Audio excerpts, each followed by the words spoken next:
Yo, what's up, chat? Welcome back, and welcome to the last stream that's probably gonna happen for a little bit, but welcome back, y'all. We gonna be playing some rank today. We is not gonna be playing with Oz today. And yeah, so we gonna go ahead and get into this. And yeah. Nice stream.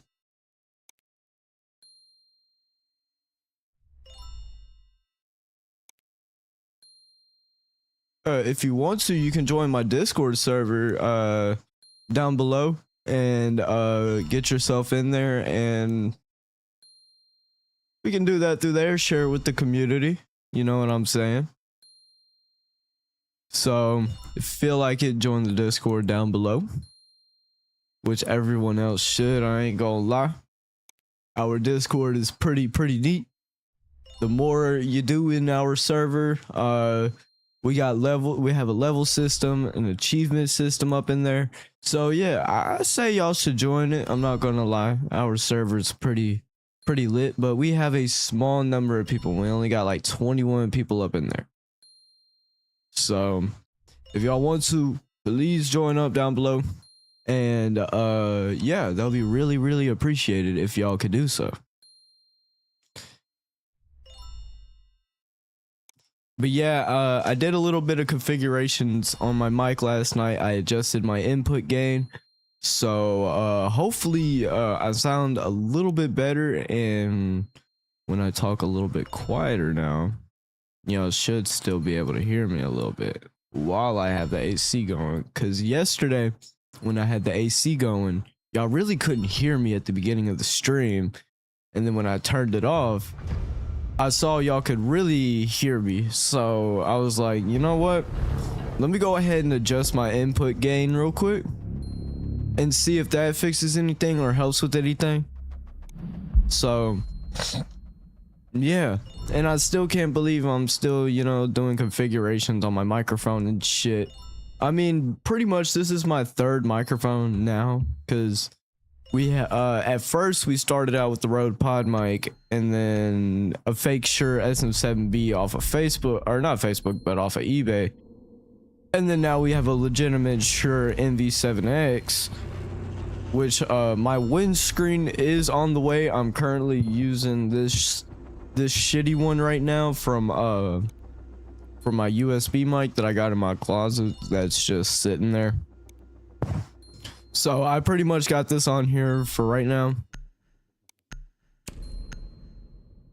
and hopefully when I come back, you know what I'm saying, we'll have some good quality headphones that won't break on us over time. Like, I know that this should have lasted a little bit longer than it did, but I'm sorry that aux cables are really, you know, like that, and it's out of my control, chat. It's out of my control, so yeah. But anyways, we gonna lock the fuck in, we gonna win. And then I don't know what else, man, because we probably gonna be playing Siege for like an hour or two, and then I got a fire video for y'all. I got the drug iceberg prepared for y'all, so y'all are gonna be learning about some drugs today. And let me know down in the chat down below, like, any video suggestions for me to put on during my smoke breaks. So yeah, or maybe I could just run polls, and hopefully we can figure it out between all three platforms on what y'all would like to watch while I go smoke. You feel what I'm saying? And I do got cotton mouth like a bitch. I don't know if y'all can tell, but my mouth is very fucking dry at this moment, so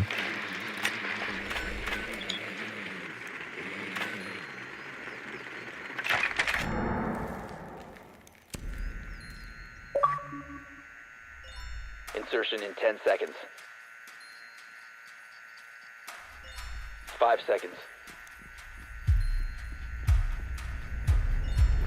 You found a bomb. Make your way to its location and defuse it.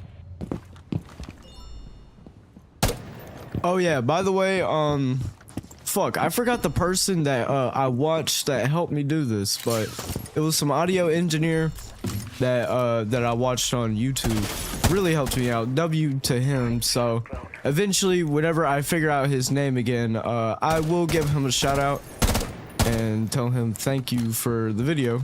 That was very, very helpful. Because I'm not gonna lie, it is very, very helpful to have an audio engineer like that. Drone is ready. Like, y'all should low-key go check him out yourself. If you want to become a Twitch streamer and y'all want to, you know, yo, thanks for the follow. And if y'all, like, you know, want to make your streams a lot better, like, by audio quality-wise, I would say go check him out. I have you covered! Loading back! Got it.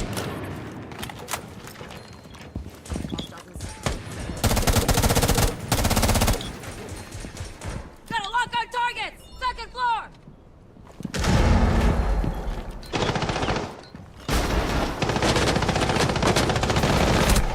Oh shit, I didn't even see the Legion in the hallway, dude. Yeah, thanks for the follow, Diffuser is online and active. Timati32. I don't know if I said your name wrong at all or anything, but thanks for the follow. I really appreciate it.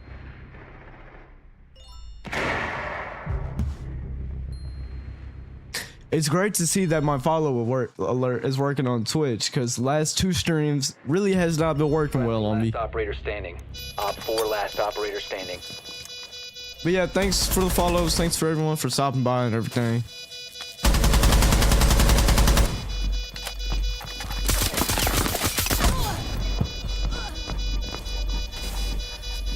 Yep, we lost. Wait. Wrong sound. Mission is a failure. I accidentally had the wrong sound up, chat. My bad, my bad. A little bit of my fault for clicking the wrong sound. But yeah, if I need to do any more adjustments or anything on my microphone to, you know, sound a little bit pleasing to your ears, let me know down in the chat down below.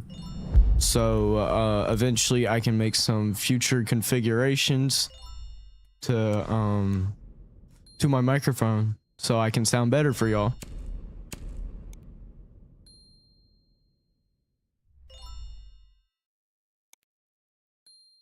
AI viewers, streamboo.com. Dude, what is it with these AIs coming into my fucking stream and typing this stuff? Like, it's genuinely like, what the fuck? It's more of you than legitimate people coming into my stream.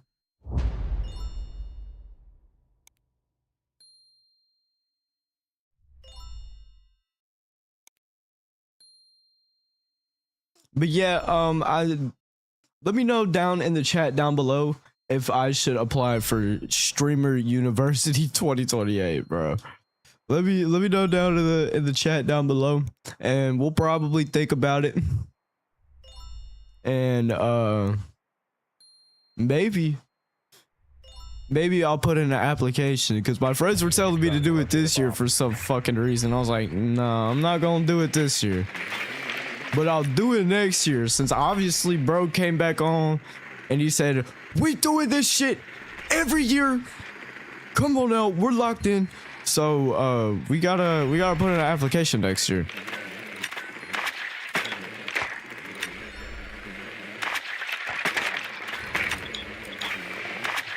Drone has located a bomb. Oh, I guess they are in Penthouse and Theater. Insertion in 10 seconds. Oh yeah, and plus I need to get me an actual like chair, because I'm not gonna lie, You found a bomb. Make your way to its location and defuse. this shit right here is not gonna cut it anytime longer, bro. I need something that will help my back, genuinely.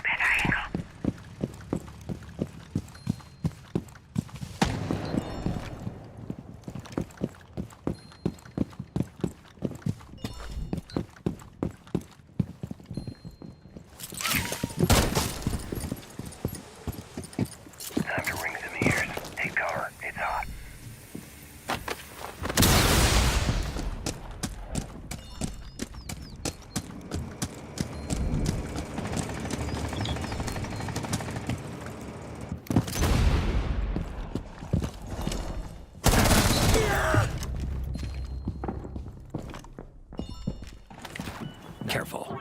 My radar's picked up a threat. The fuck did he go? He's just gone.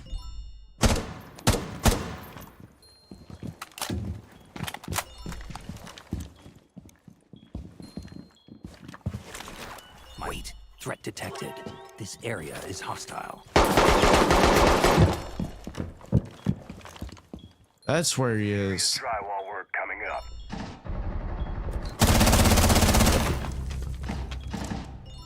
Time to get hot. And he actually came out and swung the door. I'm quite surprised on that.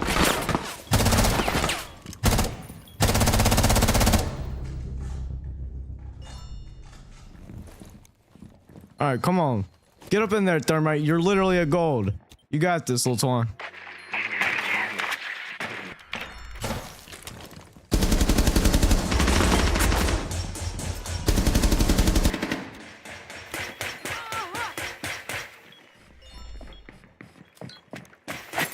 That my sure can, boy, yeah.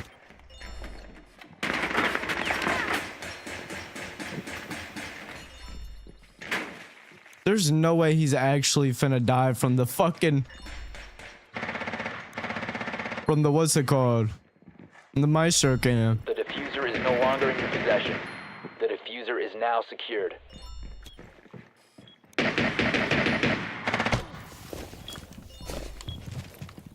Op 4 last operator standing.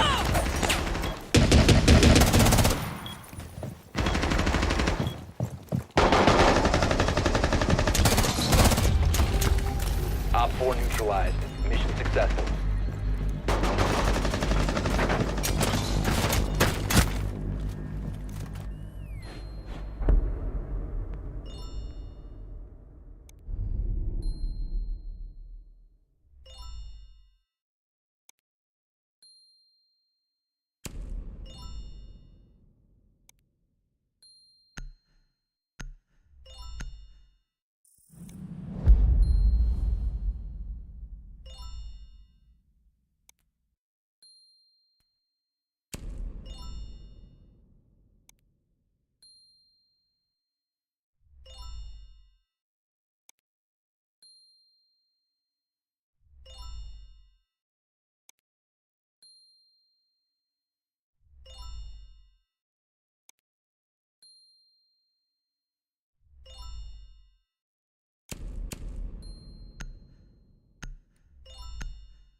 Think we should get a Ying, get up in that bitch. You feel what I'm saying?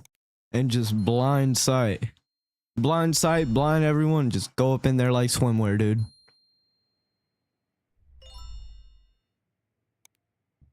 But I'm thinking it might not work out the way that I'm expecting it to in my head. But if it do, it do. And I'll take it.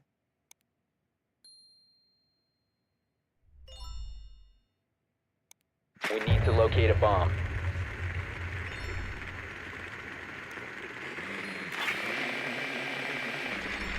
Be advised your drone has located a bomb.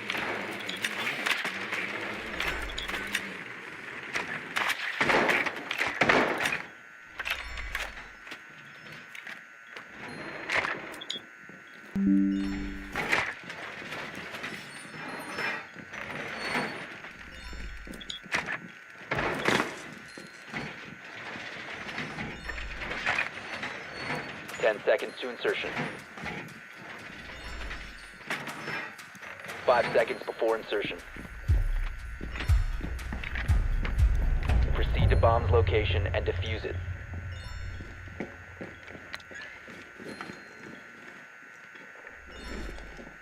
Activating control!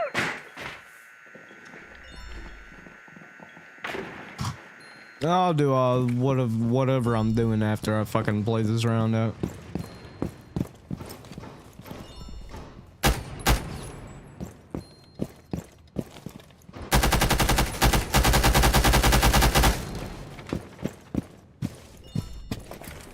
Drone activated.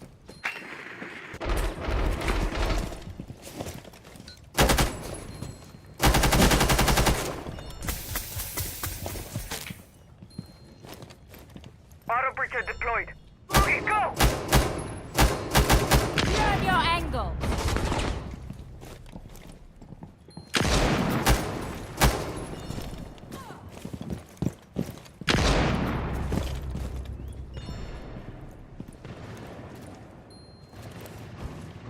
Loading mag!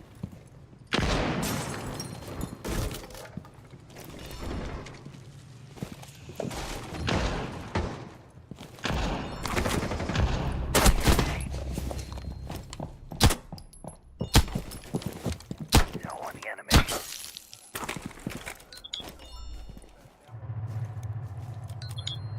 Op 4 last operator standing.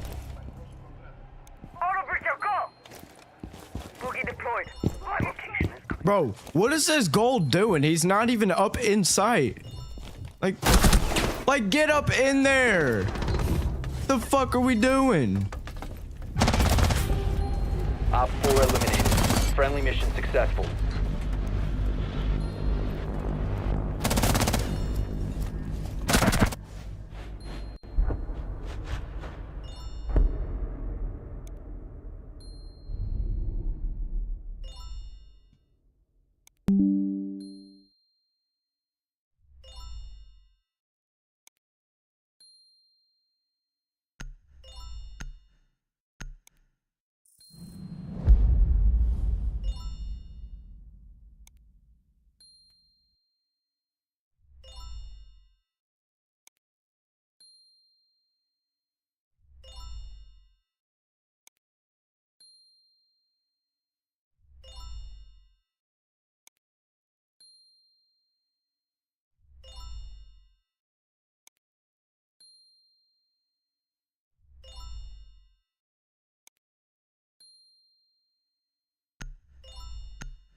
What's my fucking mouse notification on my fucking activate jammer. for my mouse every time I change the DPI? Deploy jammer.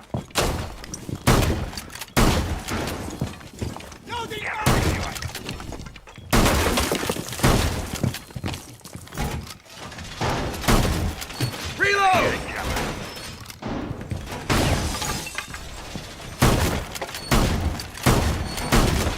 Op 4 located. And I accidentally shot the cam out. 10 seconds to insertion. I'm reloading! Go ahead and just reinforce this wall to replace that minus 10 10 I got. There we go. Now we got it back just like that. Op 4.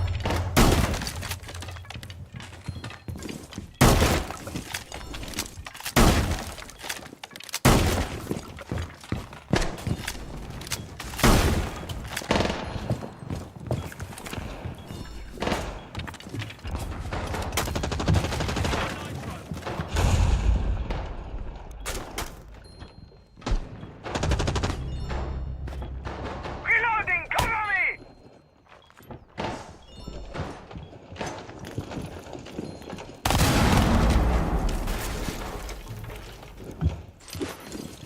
Detonate.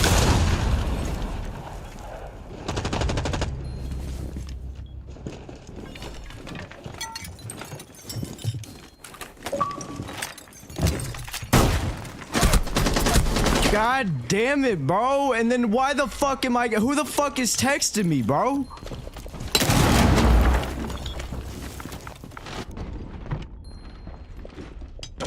You're a fucking gold. Do something.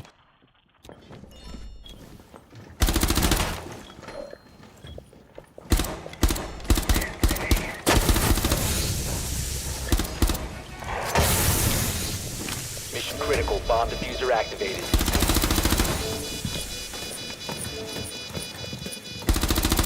That's why your picture's a fucking ugly ass picture of your dad.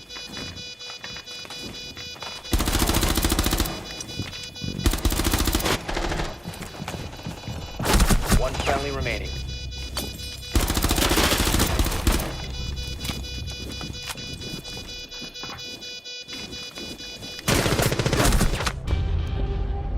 Mission failed. All friendlies were eliminated.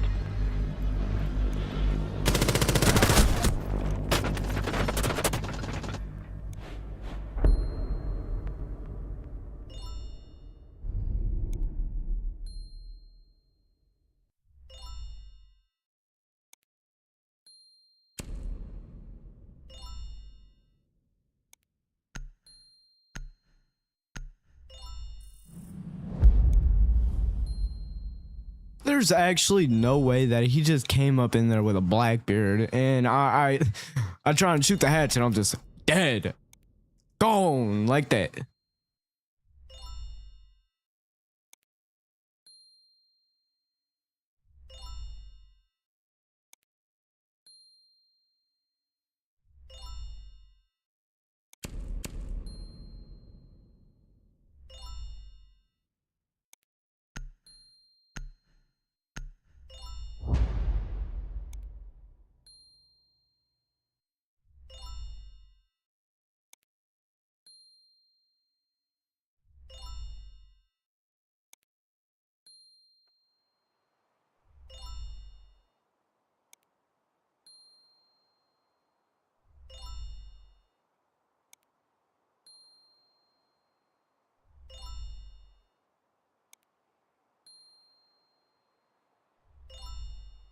Secure the bombs.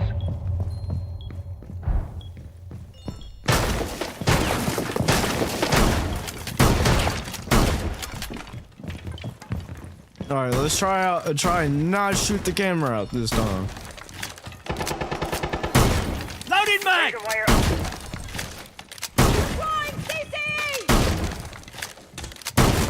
Be advised, Op 4 has found a bomb.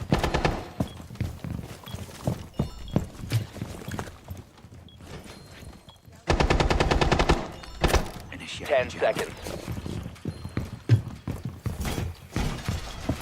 5 seconds left. Op 4 has located a bomb. Get ready to engage.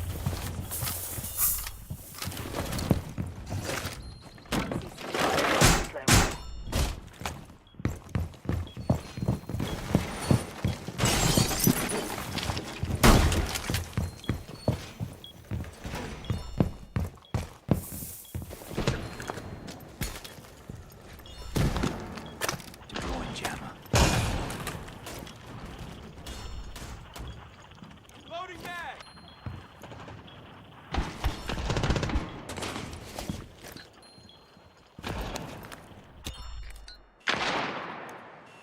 Prone razor shell.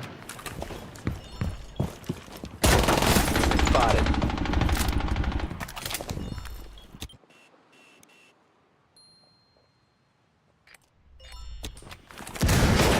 Heartbeat sensor activated. Reload! Loading new mag.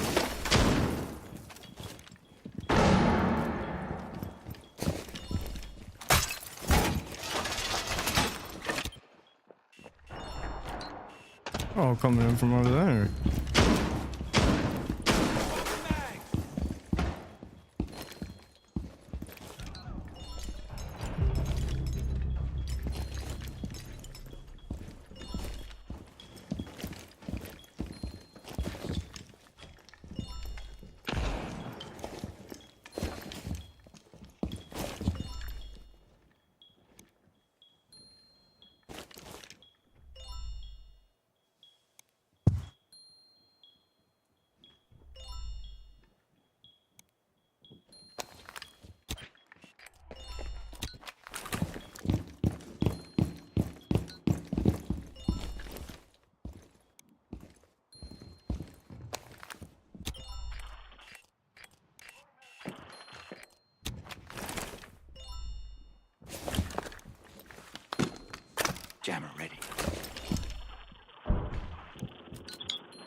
seconds.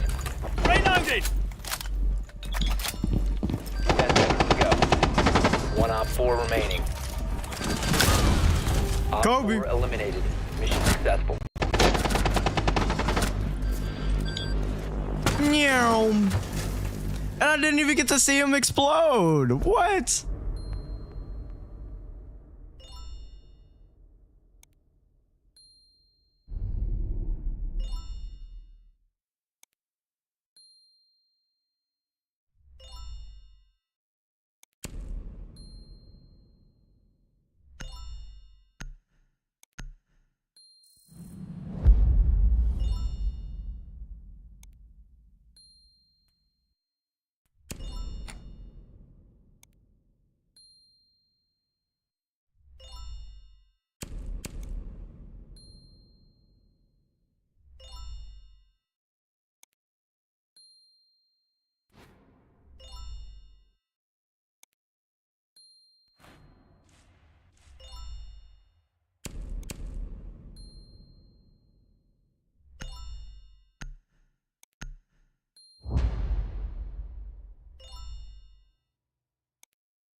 Secure the area. Keep the bombs protected.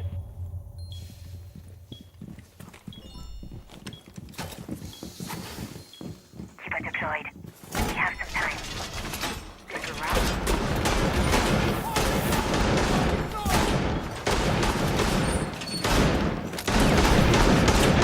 Located a bomb. Protect it. Cover me. Loading new mag.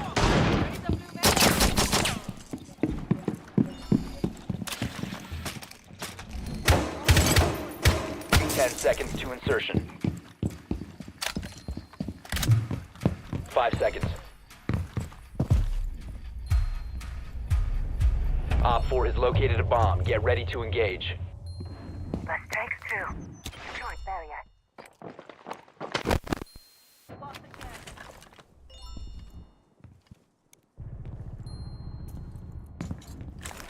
Shell out.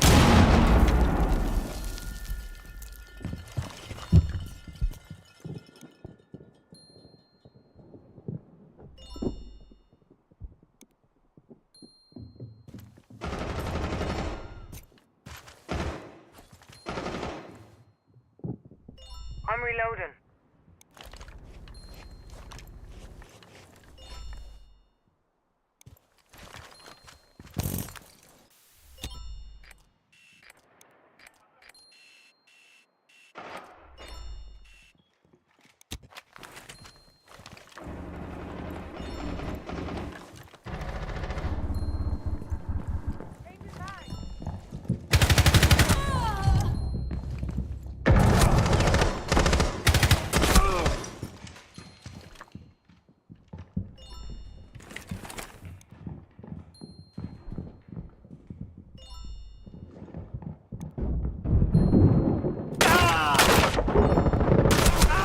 Oh my god, like why'd you throw a ram exactly right fucking there out of all places? Open mag.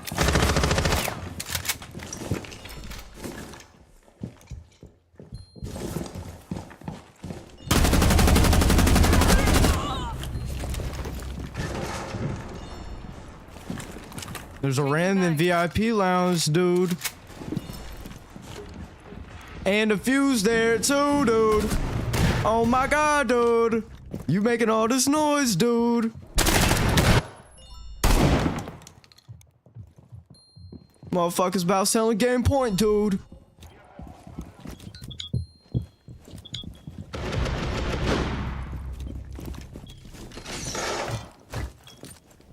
They're in A site.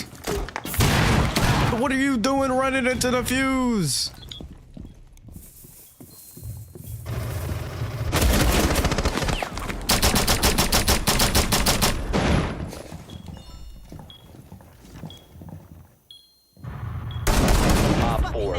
There we go, finally. Eliminated. Mission successful.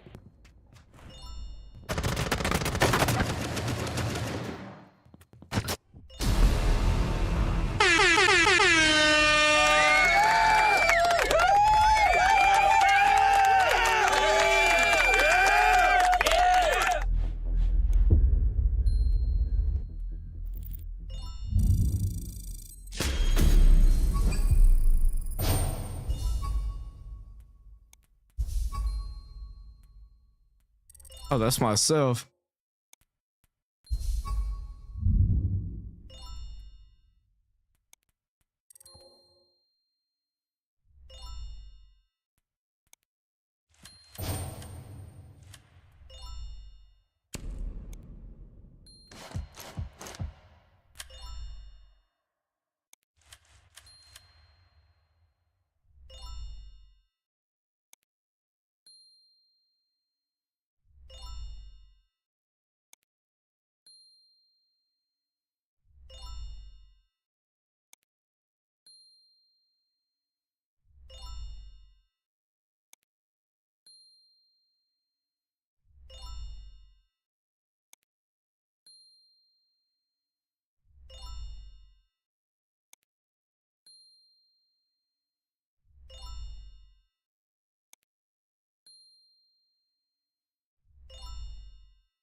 You know what, chat?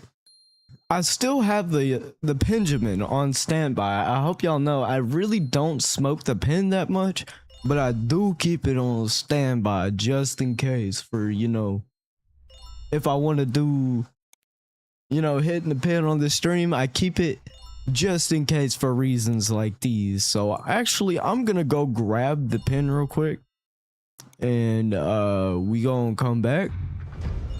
And we gonna lock the fuck in and win the game, dude. I'm telling you, that's how it's gonna go.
All right, chat. The Benjamin has been acquired. So now we got the Benjamin.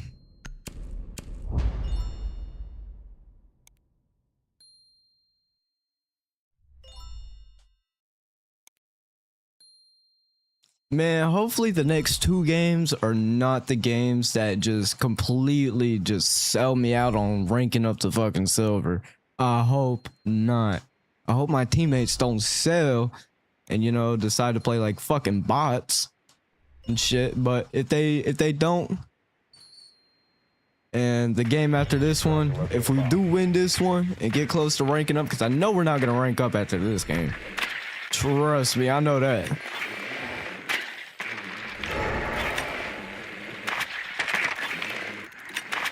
Your drone has found a bomb.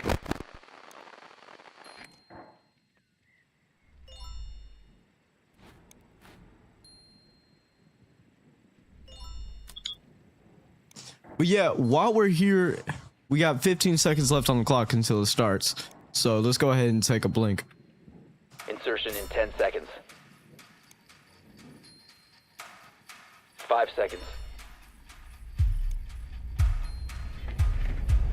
You've located a bomb. Make your way to its location and defuse it. Just like in training. It's time to work.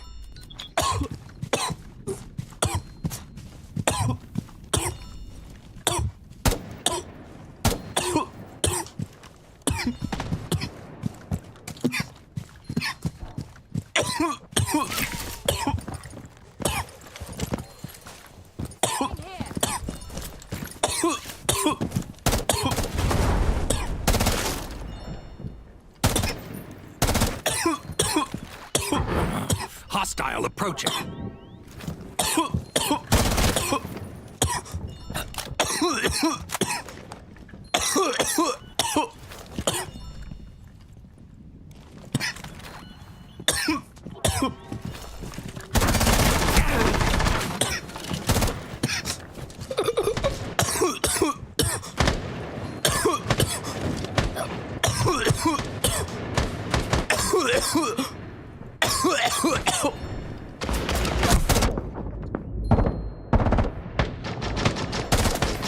Swapping mags.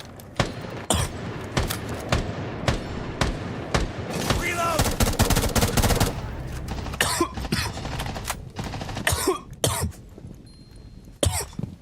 Diffuser is online and active.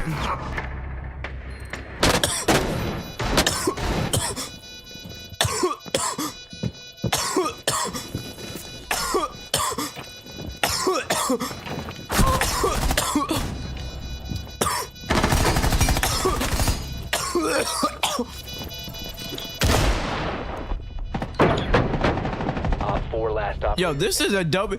Yo, Loki. Stevie Ray is on something, bro.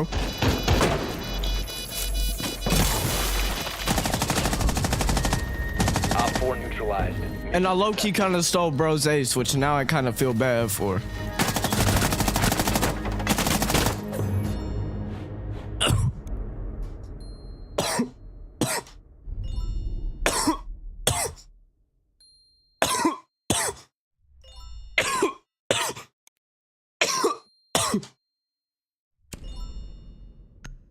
I was finna say, bro, get Super out of here. And why the fuck are we banning Gade?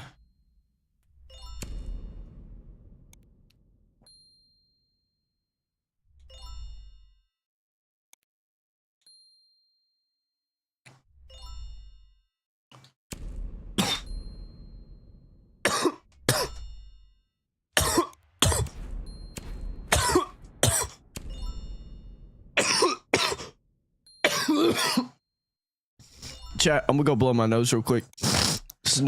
My nose got really, really stuffy from that.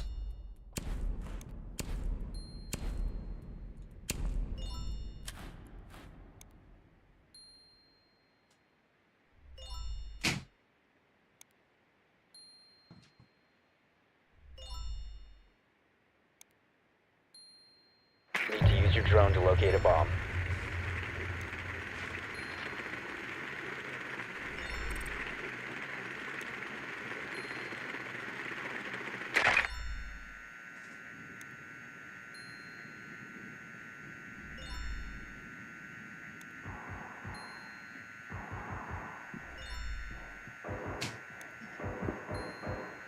Be advised your drone has located a bomb.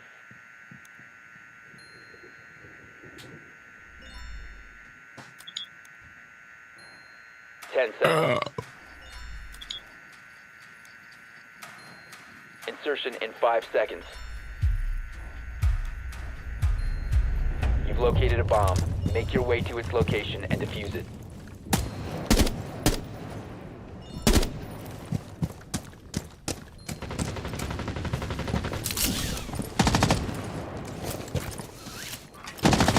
Reloading. Reloading. Cover me.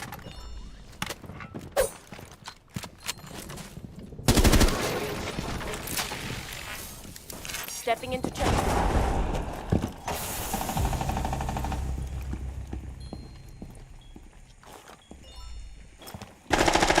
Gemini's dark.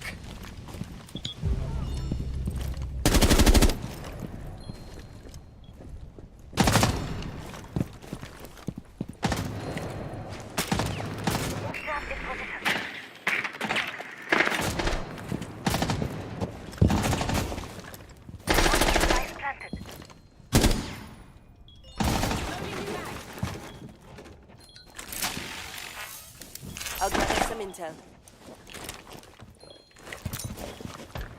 Smoke screen out.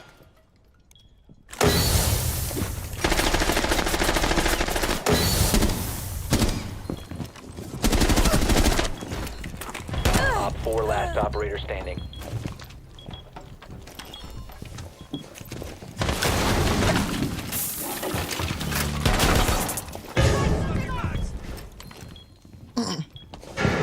Yo, Stevie Ray, what the fuck are you doing?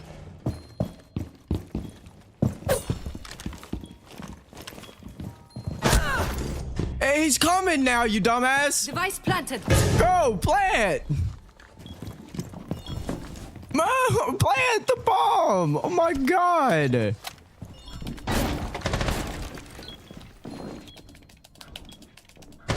Diffuser is active, protected at all costs. Op 4 eliminated.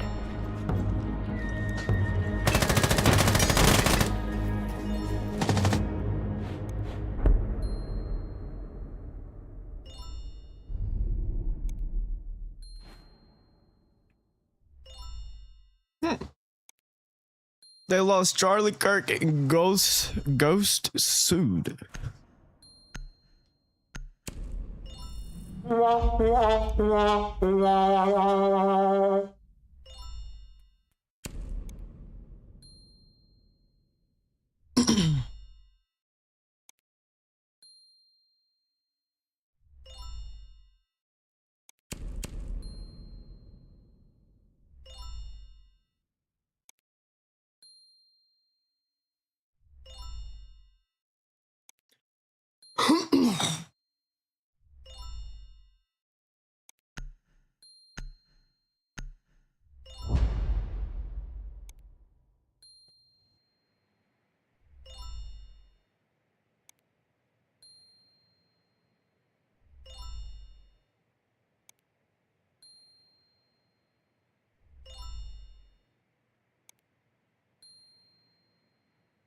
Need to use your drone to locate a bomb.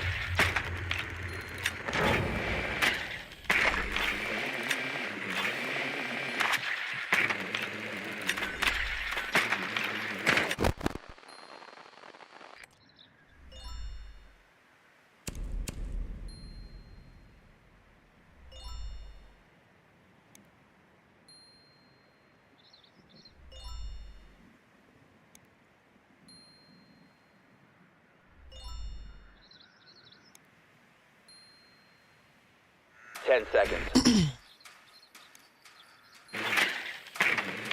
5 seconds. You must locate and defuse a bomb. Figures up when you work on each one. Explosive ordnance. You're an inspiration. Don't believe everything you read.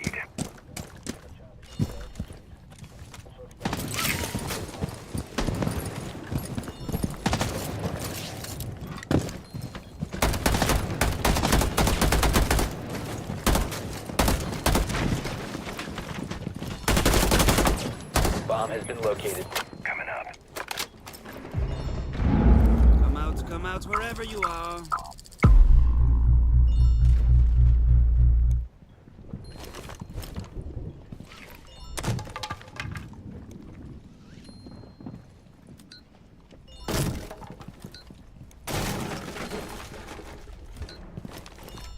Launching tracking drone. One Op 4 remaining.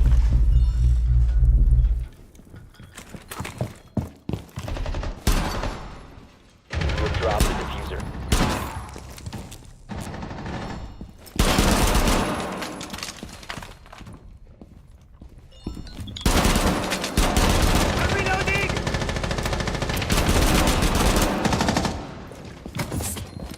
The diffuser is now secured. Op 4 eliminated. Friendly mission successful.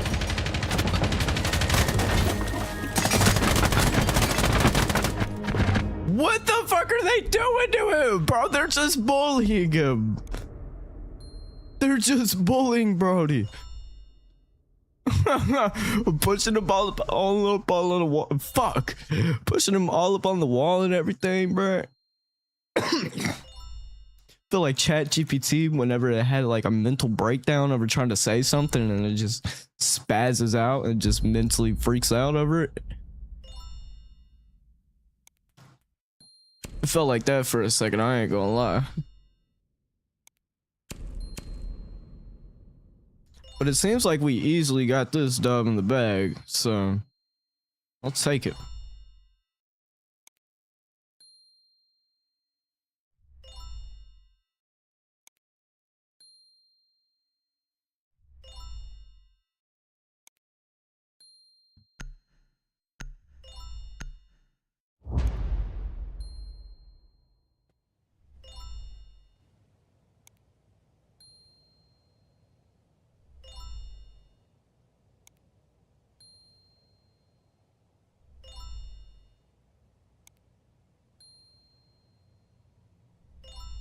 Protect the bombs.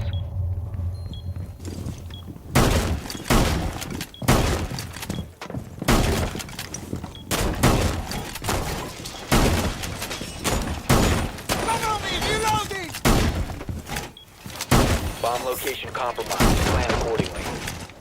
Taking the razor shell. I'm out! Gotta reload!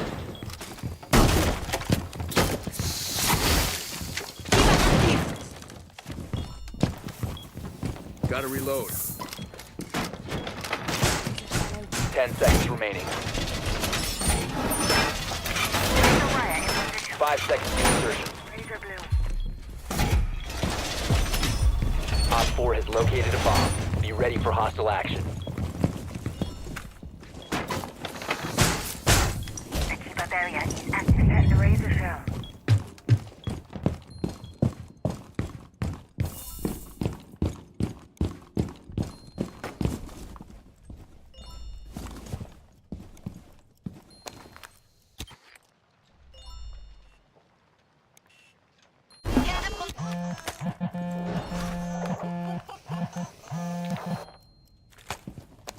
Keeper positioned.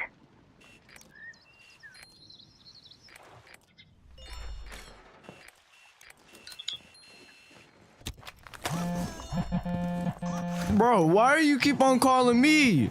Call somebody else.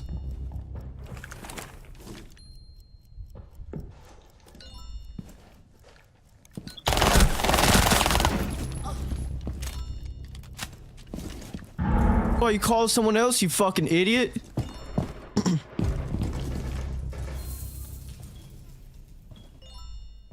Freeze in effect.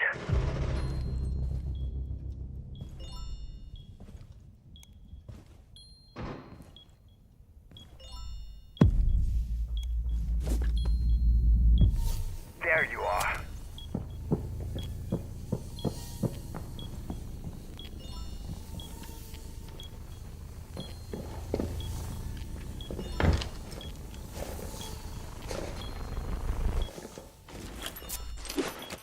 Friendly, last operator standing.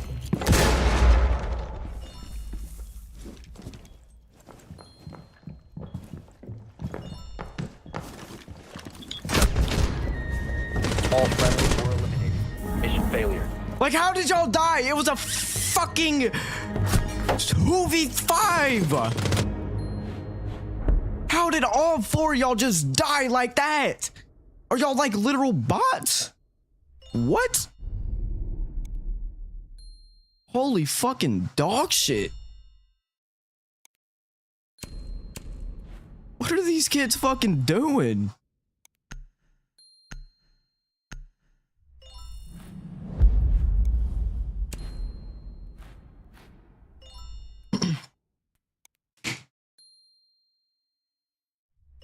Huh?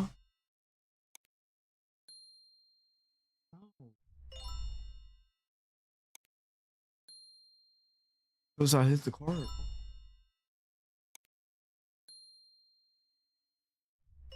What, you heard me coughing? That is wild. While you were asleep?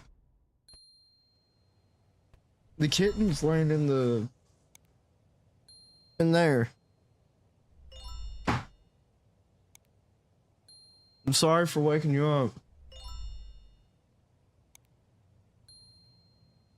I accidentally woke my mom up, apparently.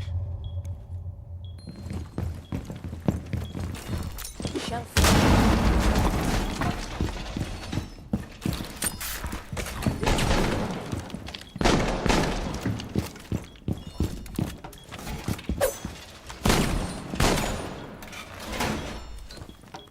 Bro, shoot the top out! Located a bomb. Protect it. Shoot the fucking top out! There's a gate in position. Shoot the fucking... 10 seconds to insertion. Place a gate in position. 5 seconds to insertion. What? Thank Op you. 4 has located a bomb. Be ready for No. hostile action. Fuck out of here. I'm not finna just be quiet and lame. No. Sorry that y'all work at night, but dog, I'm not finna just be quiet for my stream. We're on the razor blue. This one. Fuck awesome. And they're already up in here. What the fuck? Like, holy fucking shit. Worst teammates of all fucking time, bro. What a fucking idiot. Door secured.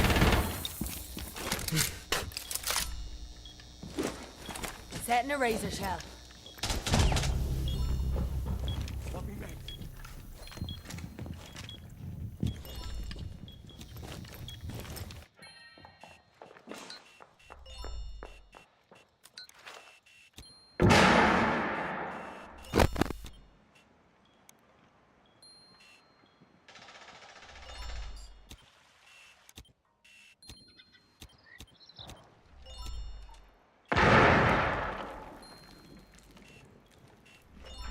Additional connection made. Like, it is literally a fucking 5v3. Oh my fucking god.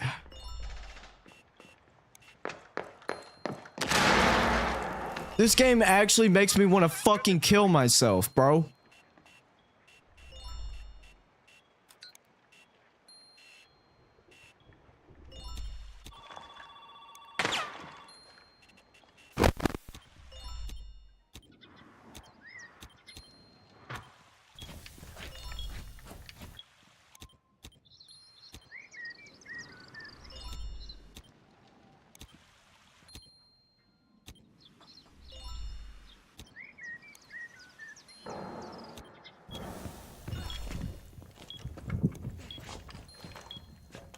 In B site.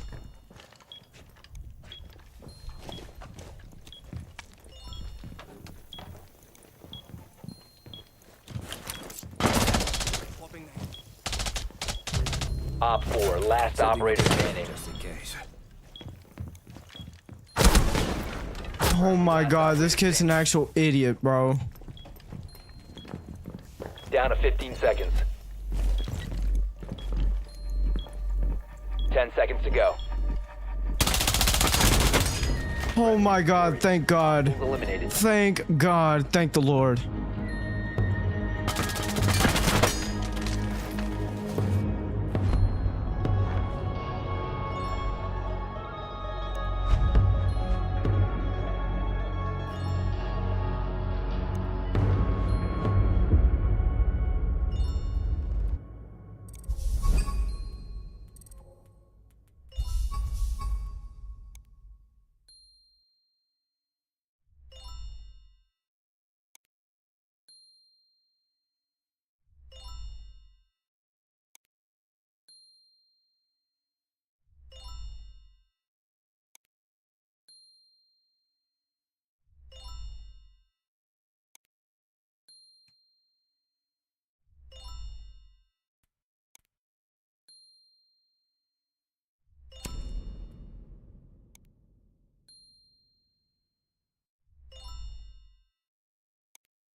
Great, and now my deaf ass grandma can't hear the fucking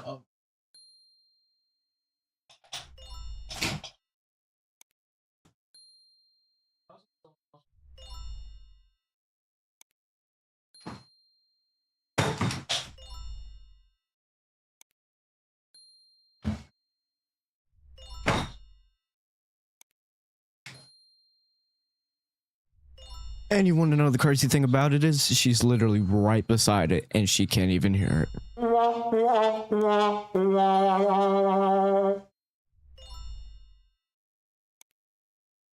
How the fuck?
Secure the bombs.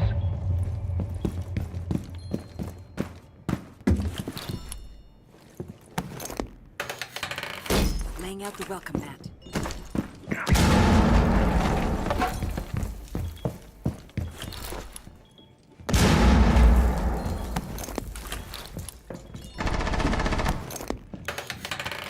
Ready for company. Secured. You guys can handle this. Bomb location compromised. Plan accordingly.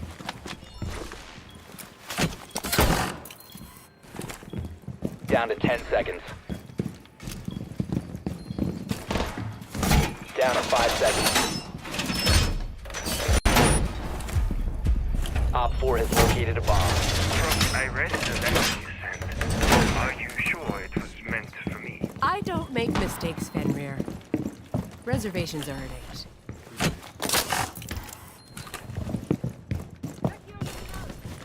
Dread mine on.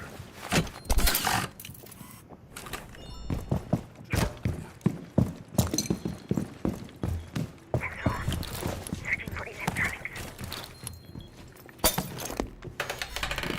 Setting up.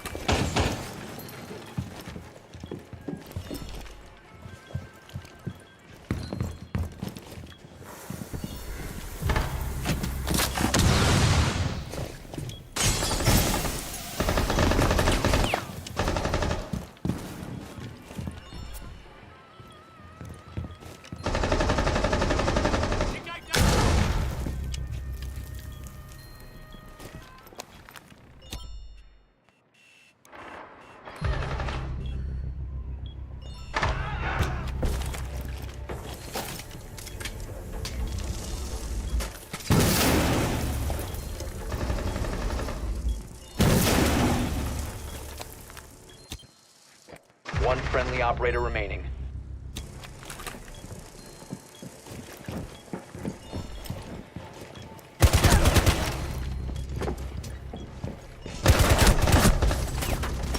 Mission failed. All friendlies have been neutralized.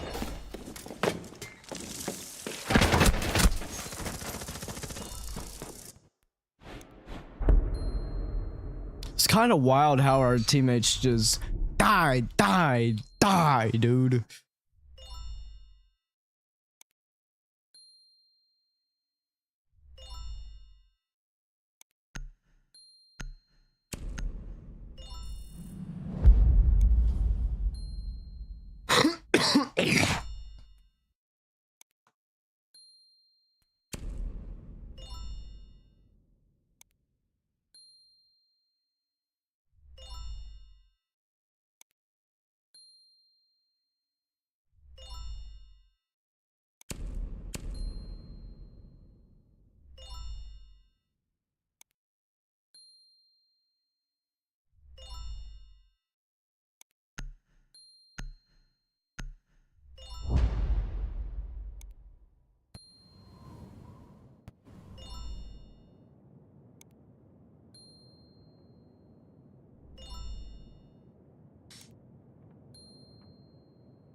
Secure the bombs.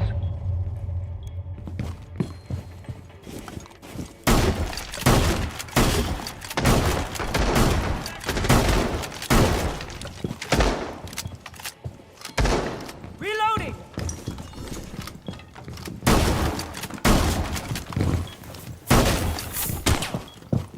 I'm out! Gotta reload! Barbed wire going up. Op 4 has located the bomb. Be ready for assault. 10 seconds to insertion. Evasion. 5 seconds and counting. Change your mags. Op 4 has located a bomb. Get ready to engage. Reinforce the wall, dumbass. Reinforce it. Deploying ADS. Secured the wall! There you go. Jesus Christ, you have the fucking brain cells of an idiot. Changing mag!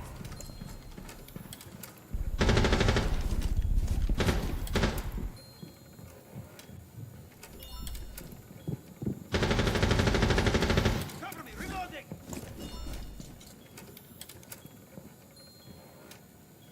Bro, I literally saw someone, bro. Please speak it again. Thank you.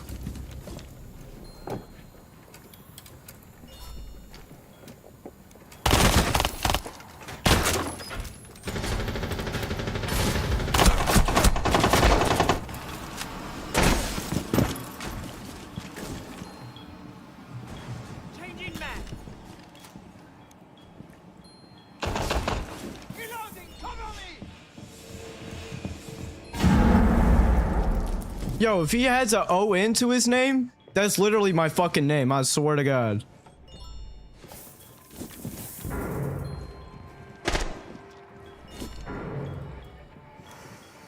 Deploying ADS.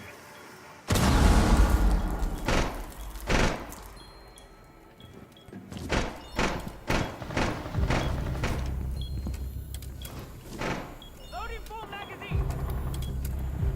One Op 4 remaining. Friendly's victorious. Hostiles eliminated.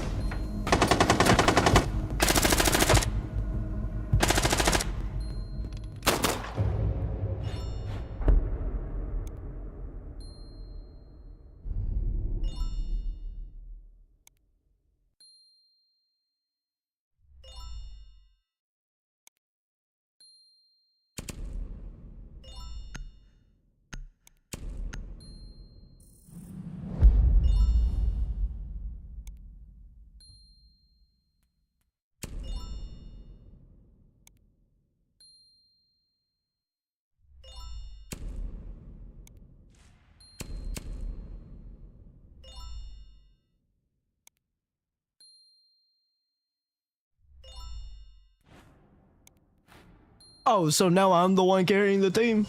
What?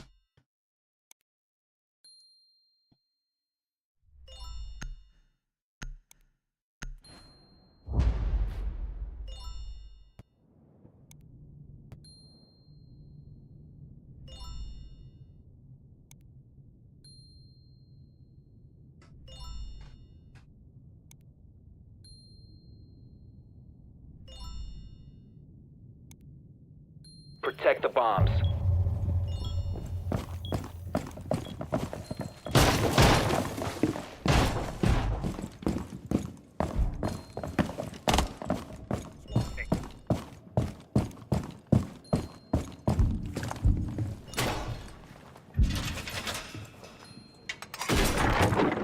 And of course this dimwad didn't even fucking reinforce the hatch, I bet. Watch. Yep. Be advised, Op 4 has found a bomb. Fucking piece of shit. You could at least reinforce it while you're literally running right beside the hatch. 10 seconds remaining. 5 seconds and counting. Bomb located by Op 4.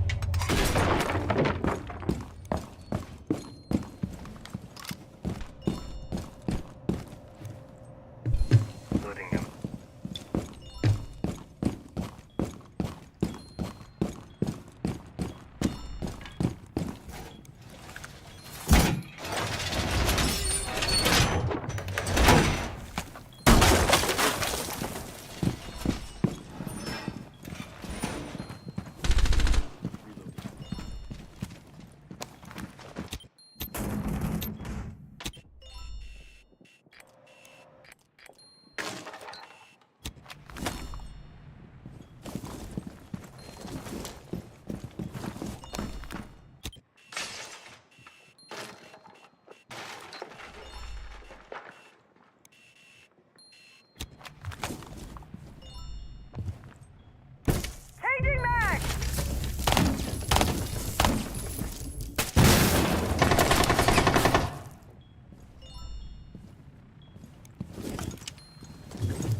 stop standing. Op 4 eliminated. Mission successful. Boom! 200 bump to the body. Bam! Just like that.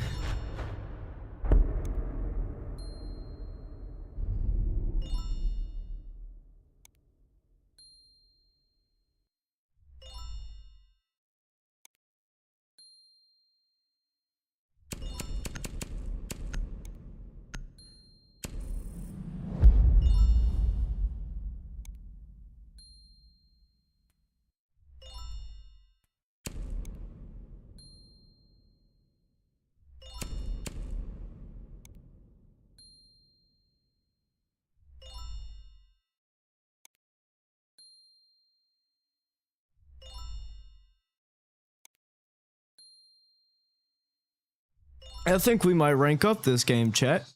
I think so. I honestly don't know yet, but I'm not going to speak too soon on it and jinx it to where I don't rank up, but I'm assuming we might. Hopefully. And then we can continue the grind from silver to gold.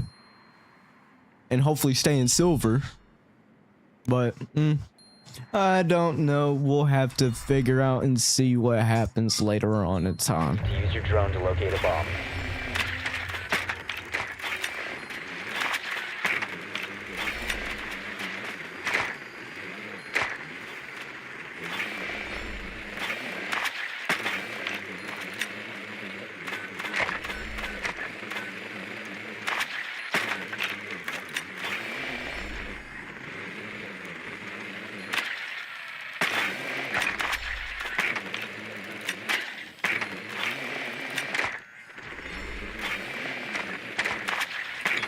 Seconds before insertion. Be advised your drone has located a bomb. 5 seconds to insertion. Proceed to bomb's location and defuse it.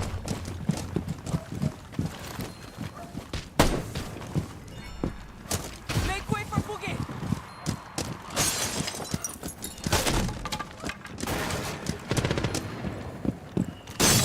Nothing to report at my location.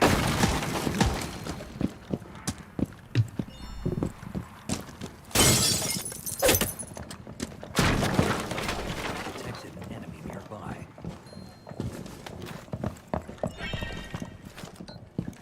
Get the hatch!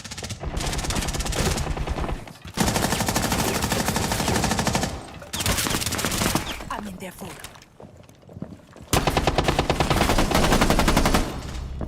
Grenade out!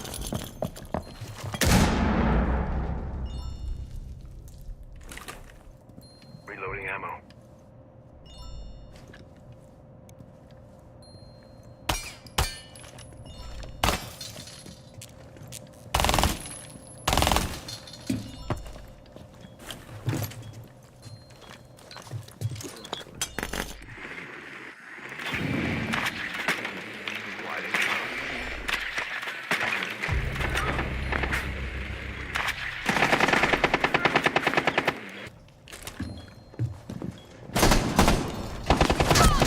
What? Like, I'm behind the fucking wall, you stupid bitch.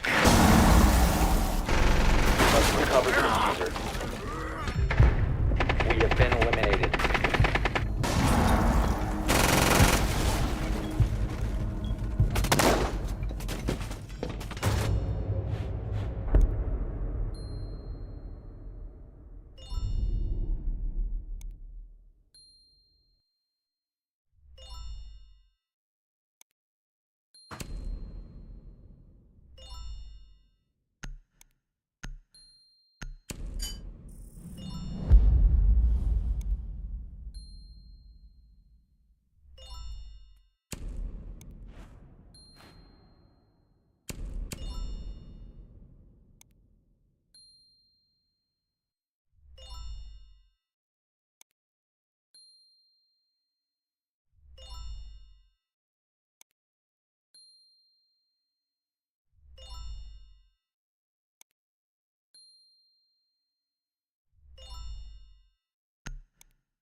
locate a bomb.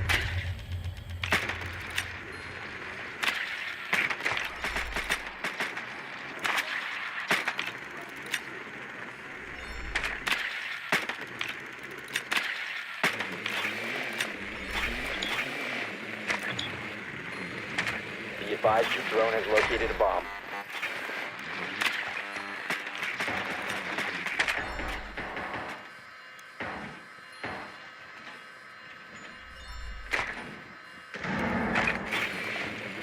Ten seconds to insertion. 5 seconds. Proceed to bomb's location and defuse it.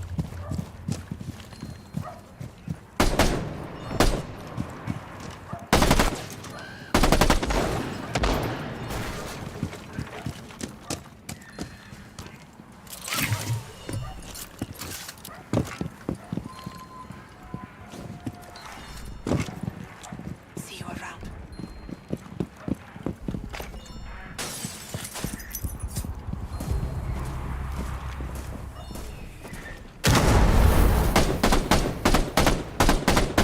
Bring it down.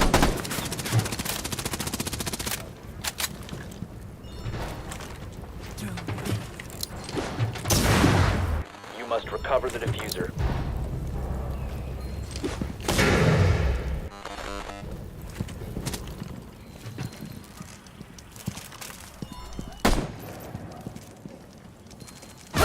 Ah!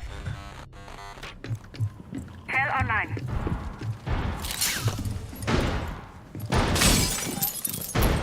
Friendly, last operator standing. On your window, dude.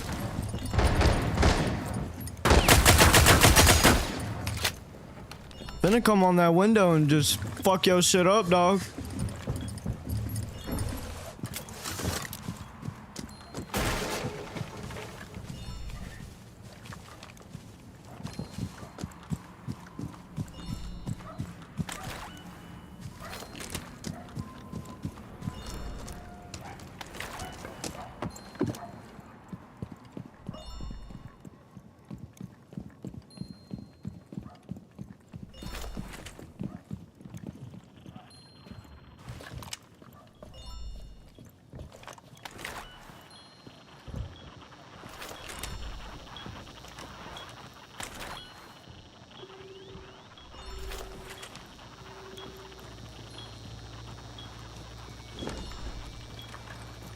Yo, throw that EMP above you on the door frame.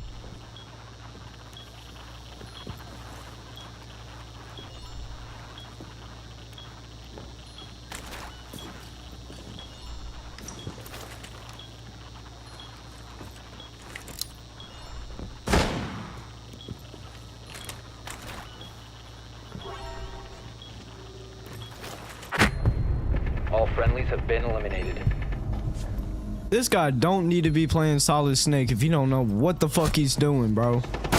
Exactly why I shouldn't have said anything about winning the fucking game, because these kids are fucking idiots. Like, bad time fucking idiots, bro. Like, what?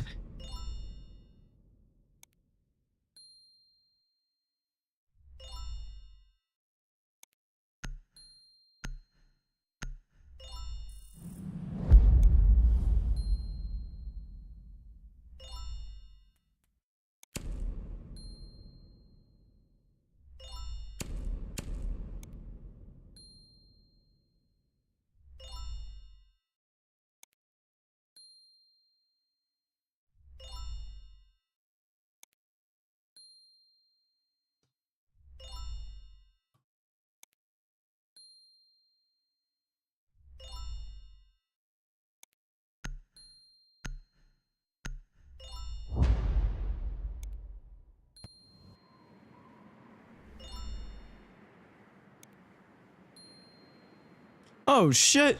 I guess my MV7 my windscreen's here. Hold on. Let me go outside and go see real quick, since apparently it says it's delivered. So, let me go and go find it. Locate a bomb.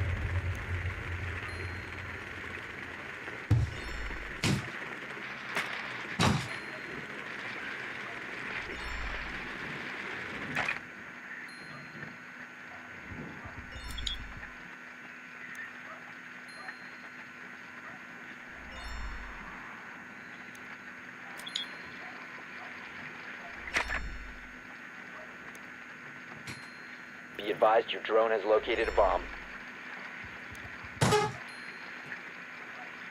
10 seconds to go. It has came. It has came. 5 seconds to go. You've located a bomb. Make your way to its location and defuse it. Let's move. Okay, yeah. Why not? We'll open it up after the game. Thank you to my sweet girlfriend for buying me this windscreen. So W to her. You must recover the diffuser.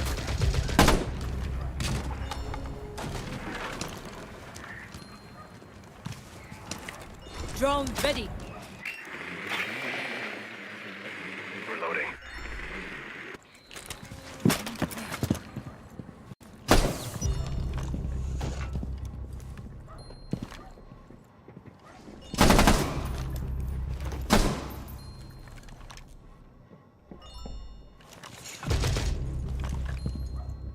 The diffuser has been secured. 4 last stop standing. Claymore deployed. Torch is hot. Say goodnight. 제거 countdown on. Op 4 neutralized. Mission successful.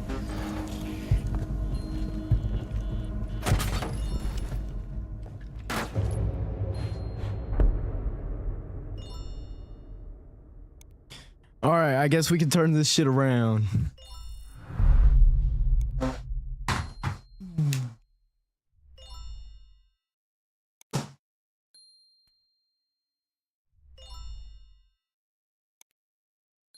Can't have y'all seeing those details on the box. Nope, nope, nope.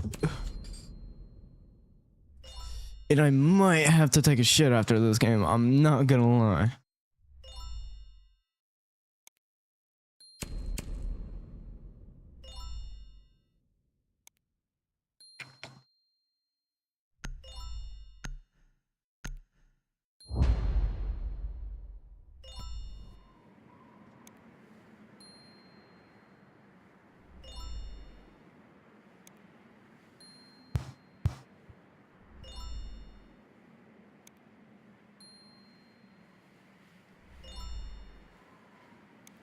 We need to locate a bomb.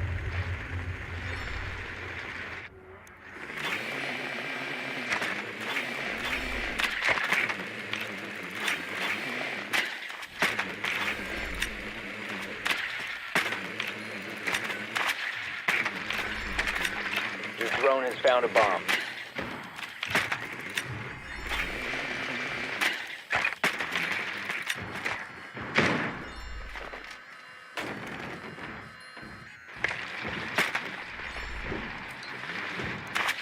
Seconds before insertion.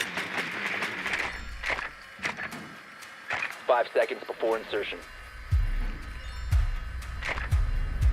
Proceed to bomb's location and defuse it.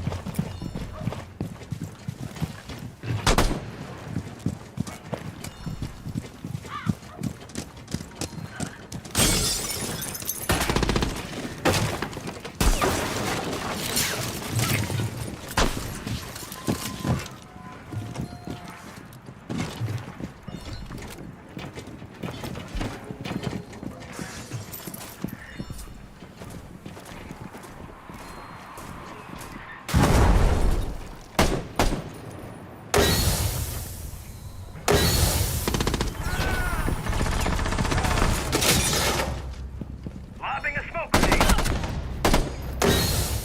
Please take that off. Take that off. You're a fucking dickhead, bro. Like, honestly, I fucking hate people, bro. You're a fucking idiot for walking in front of me, dumbass. Friendly, last operator standing. Jesus Christ, worst fucking teammate of all time, bro.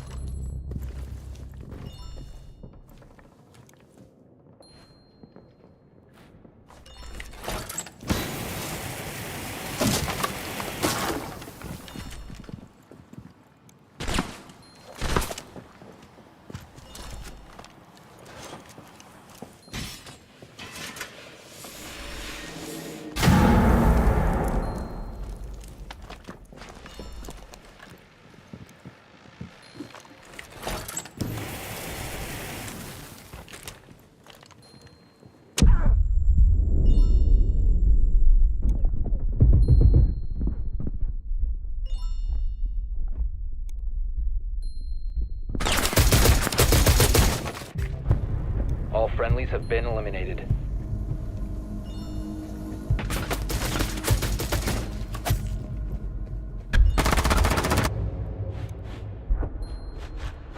What the fuck are wrong with my teammates, bro? Like, genuinely, what is wrong with them?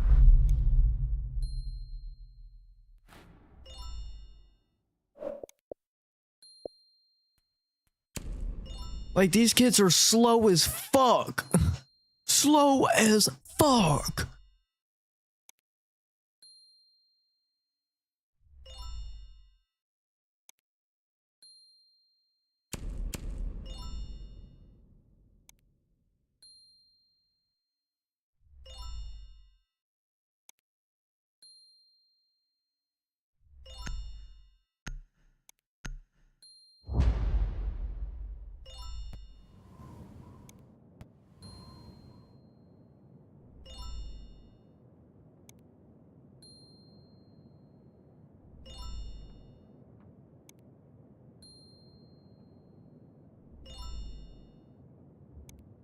Protect the bombs.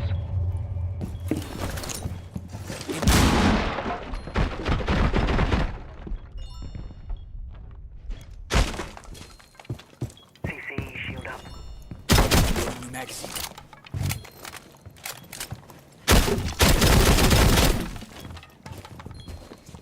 Be advised, the bomb location has been compromised. Changing mags.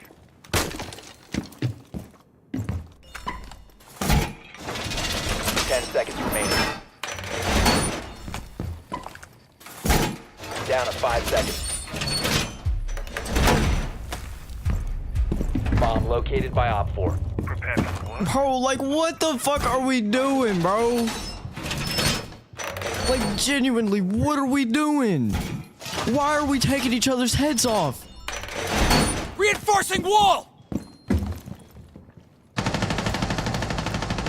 Please tell me I don't understand. Throwing a mine.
Operator. Do something, teammate! Do something! Down to 15 seconds. What are we doing? 10 seconds to go. Op 4, last operator. Oh my standing. god. Op 4 eliminated. This kid's an idiot. Like, I don't care. That's pure luck, but this kid's a fucking idiot.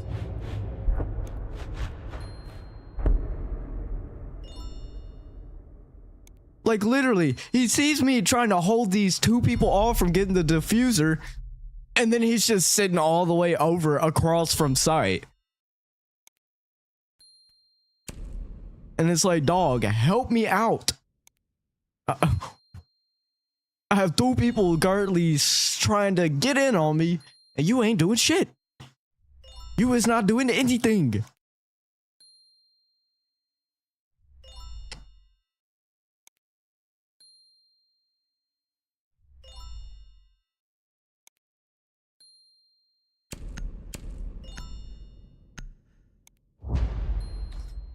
This is why I hate solo queuing, but this is all I got right now, chat. This is really all I fucking got.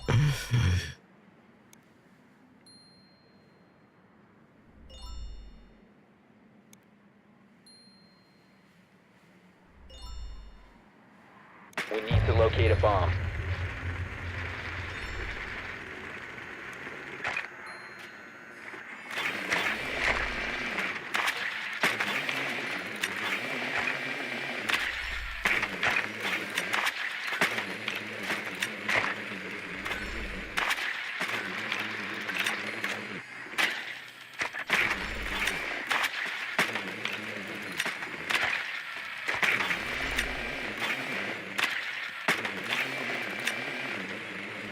Be advised your drone has located a bomb. 10 seconds to insertion. 5 seconds before insertion. You've located a bomb. Make your way to its location and defuse it. Loading mag!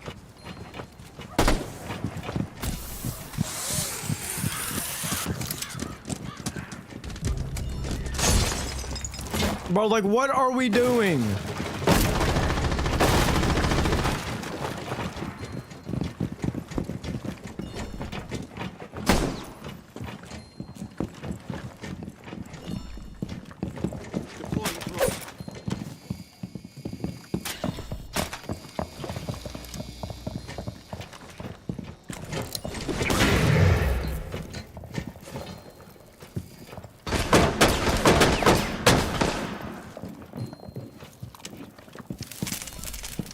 Found my next target.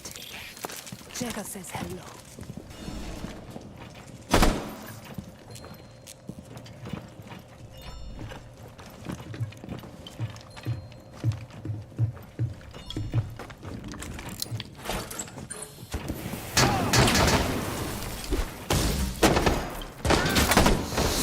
Applying first aid!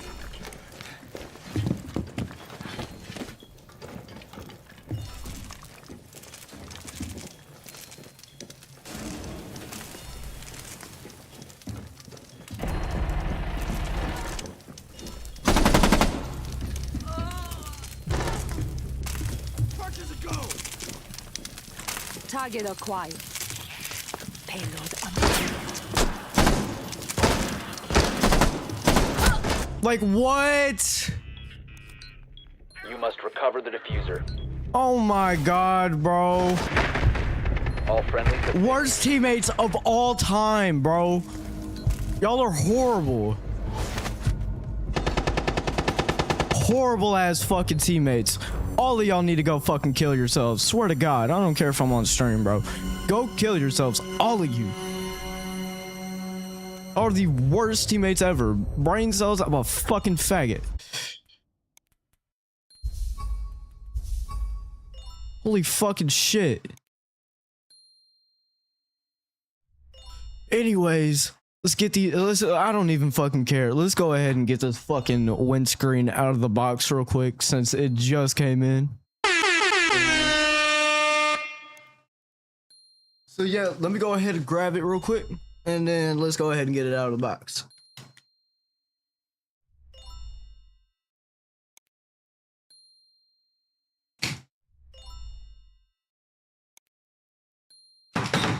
And real quick, I'm gonna actually switch the scene so y'all can see a lot better on what we doing. So yeah, let me go ahead and grab a knife, scissors real quick. And yeah,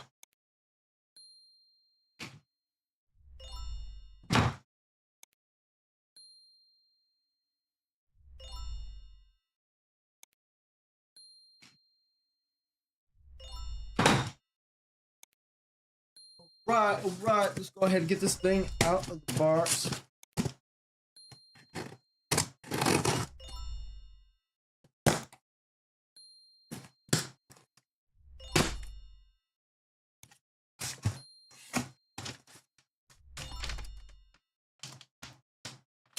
Okay, packing list, packing paper, and then we got the windscreen right here.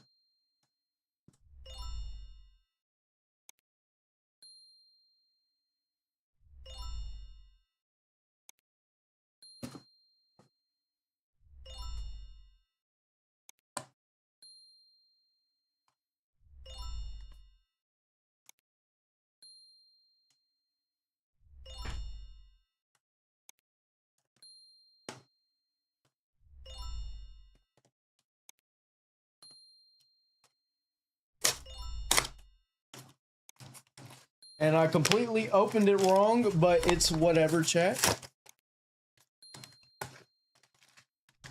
Because now we have got our brand new windscreen for the microphone. Thank God. Now we can go ahead and take this one off. Y'all can tell the difference. This is the new one and this is the old one. So now let's go ahead and get this on there. Oh yeah, that looks great. That looks great. I don't know if I sound alright too through it, but we got it on. Thank you. Thank you, baby, for buying this for me. I really appreciate it. Means a lot. I don't know if you even in the stream or not, but thank you for buying it.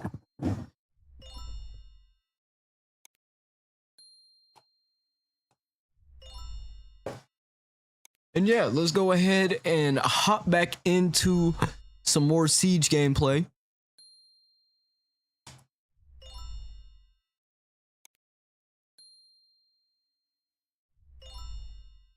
And yeah, let me go ahead and go get all this shit thrown away and, you know, put up. And yeah, let me go ahead and get us into a game too, real quick, while we're at it right here.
Oh god, that's a lot of static. Holy shit.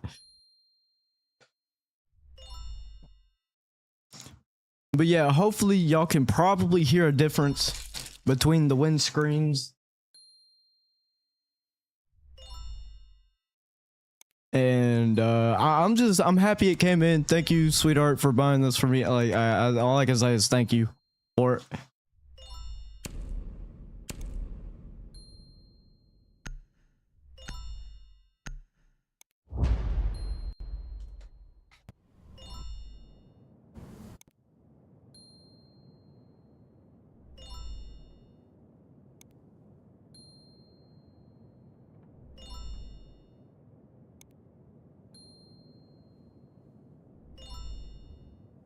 Secure the bombs.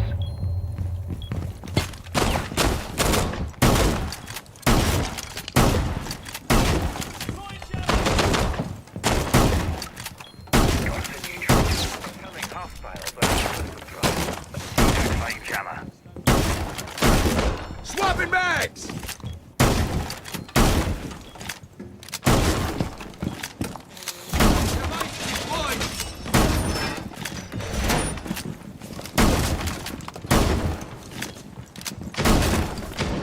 I'm out! 10 Gotta seconds reload! remaining. Down to 5 seconds. Device prime. Bomb location secure. Flying jammer. EDD prime. Whoa, secured! Cleared.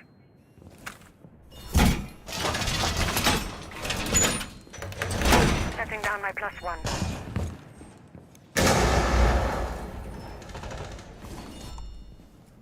Override complete.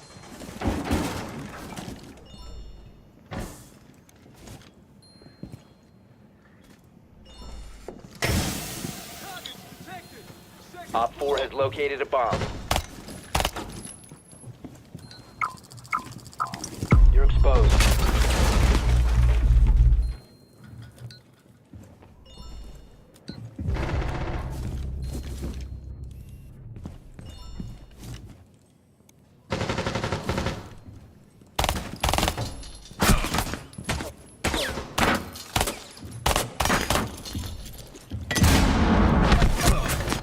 Throwing the bait.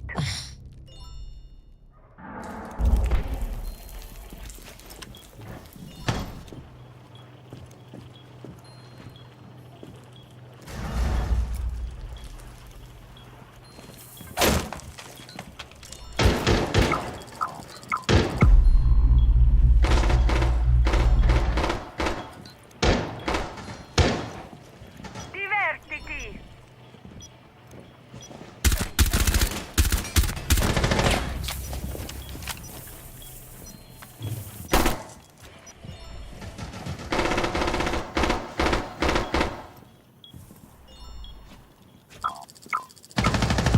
Op 4, last stop standing.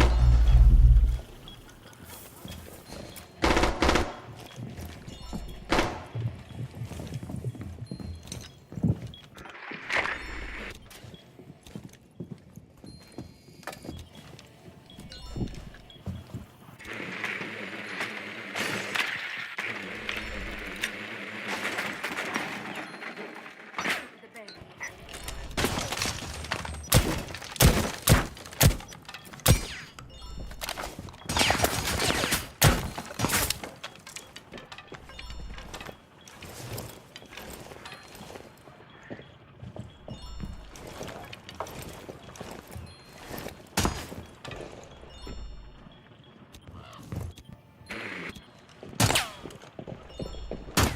I think he knows you're right there, dude.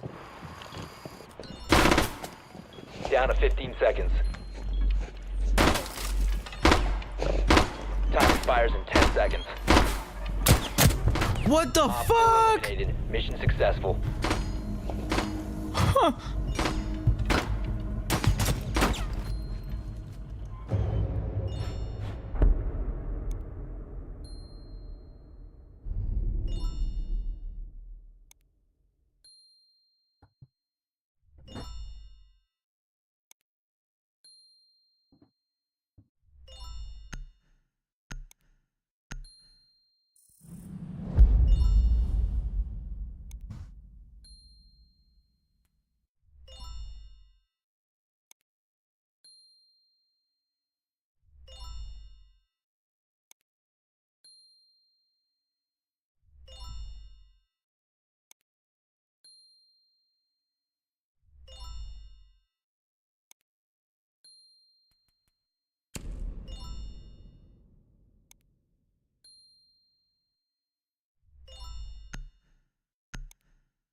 Secure the area. Keep the bombs protected.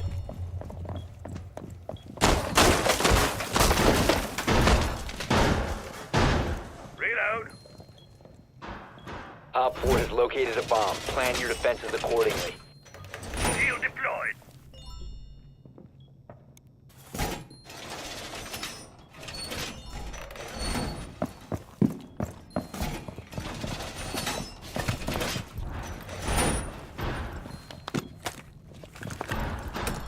Evil eye ready.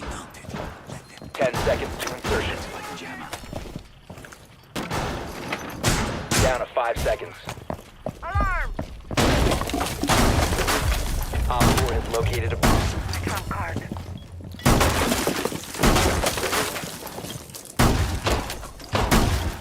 Reloading. Evil eye on watch. Stay clear.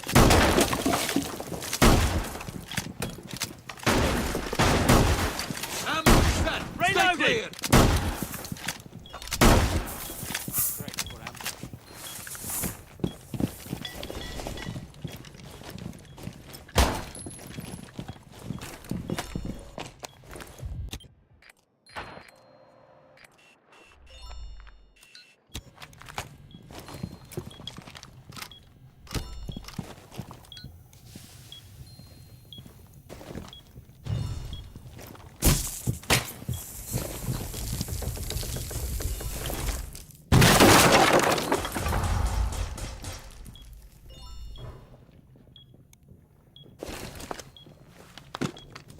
Jammer ready.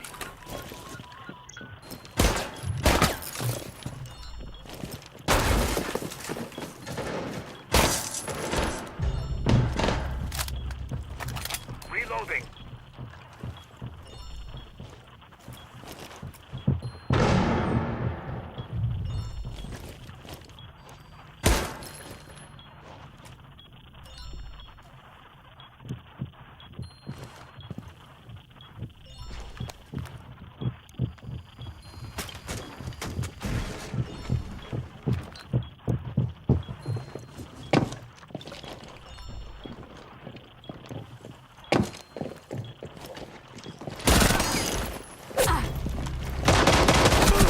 Oh my god, bro. I don't understand how I didn't kill this fucktard. Nest ready to knock out.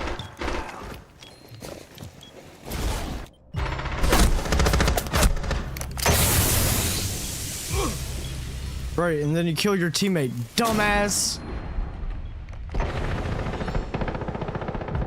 One Op 4 remaining. Op 4 eliminated. Mission successful.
Secure the bombs.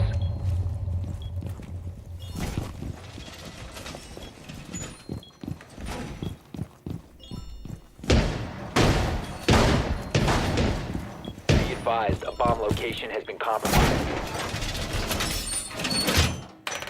Activating camera. Proximity alarm.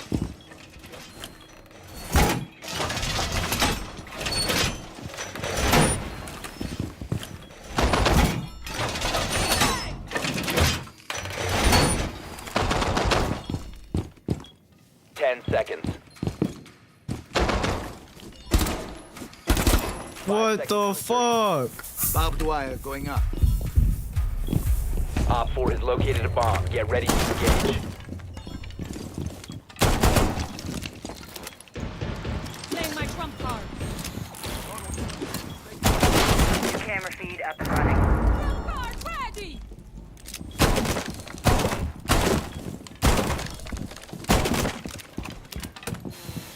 Ambush set. Stay clear.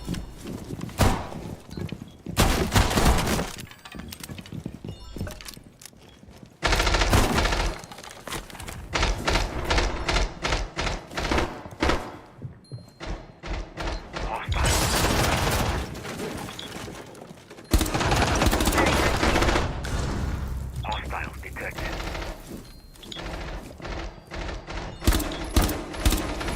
Got a hostile.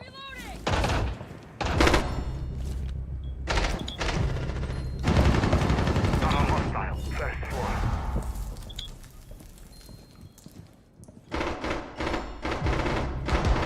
Op 4, last stop standing.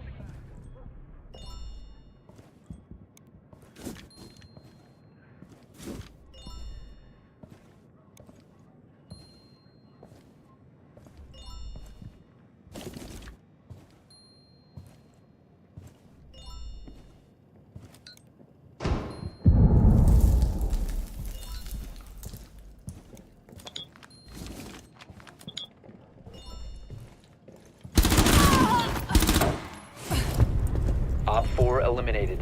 Mission successful. The fuck? How did that happen? It's like she just died on the spot.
We need to locate a bomb.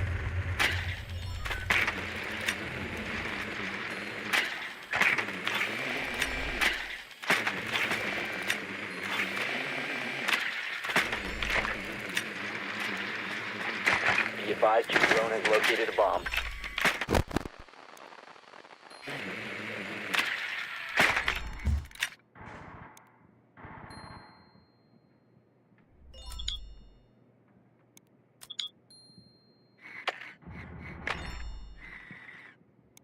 Insertion in 10 seconds. 5 seconds before insertion. Proceed to bomb's location and defuse it. I'm reloading.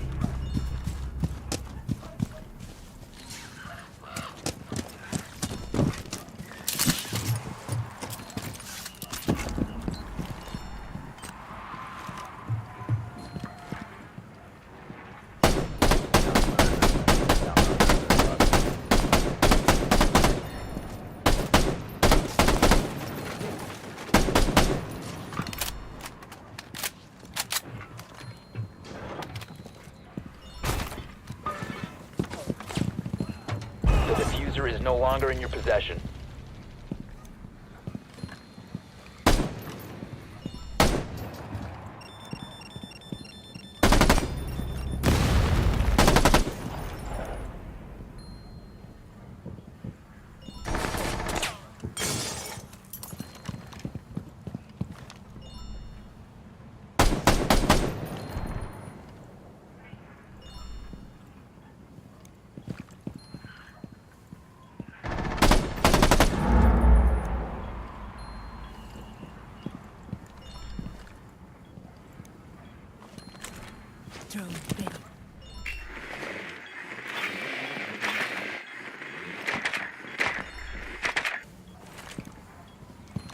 Stand by for camera feeds.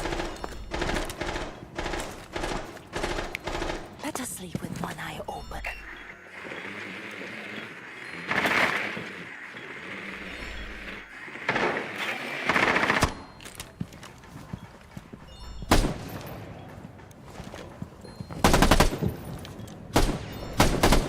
Swapping!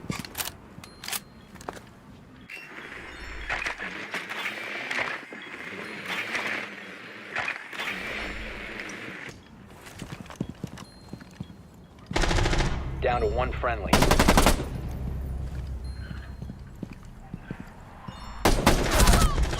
All friendlies have been eliminated.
Need to use your drone to locate a bomb.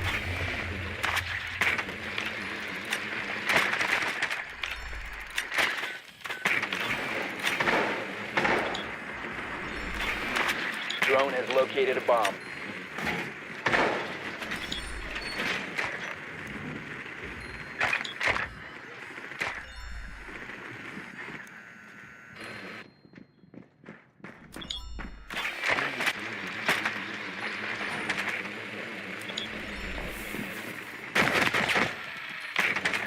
Seconds before insertion.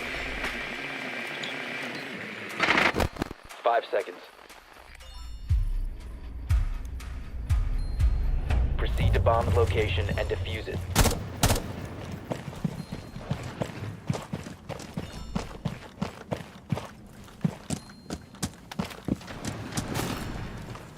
Going for a drive.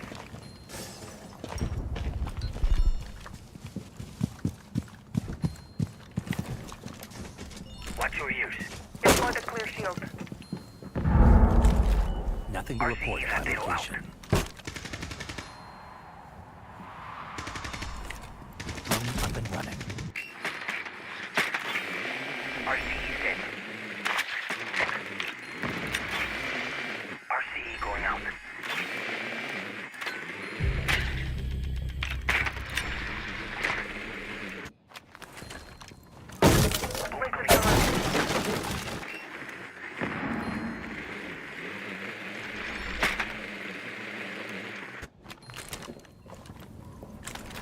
Hold on. I have intel on the enemy location.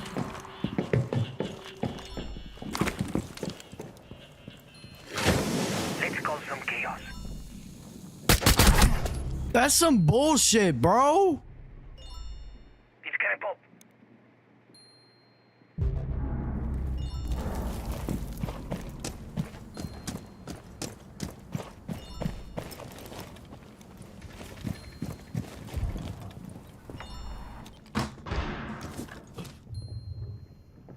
I'm just finna leave the fucking game. I don't fucking care anymore, bro. Fuck this stupid shit. You must recover the diffuser.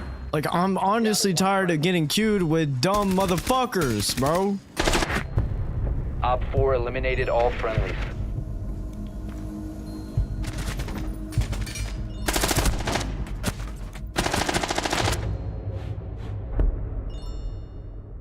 Like, we gotta win one round. Come the fuck on, you stupid fucks. Like, y'all are so retarded.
Need to use your drone to locate a bomb.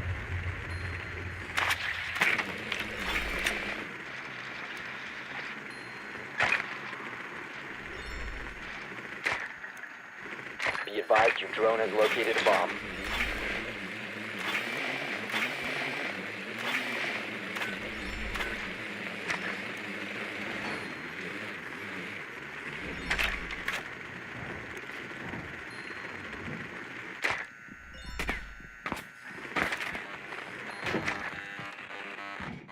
Ten seconds to go. 5 seconds to insertion. You've located a bomb. Make your way to its location and defuse it.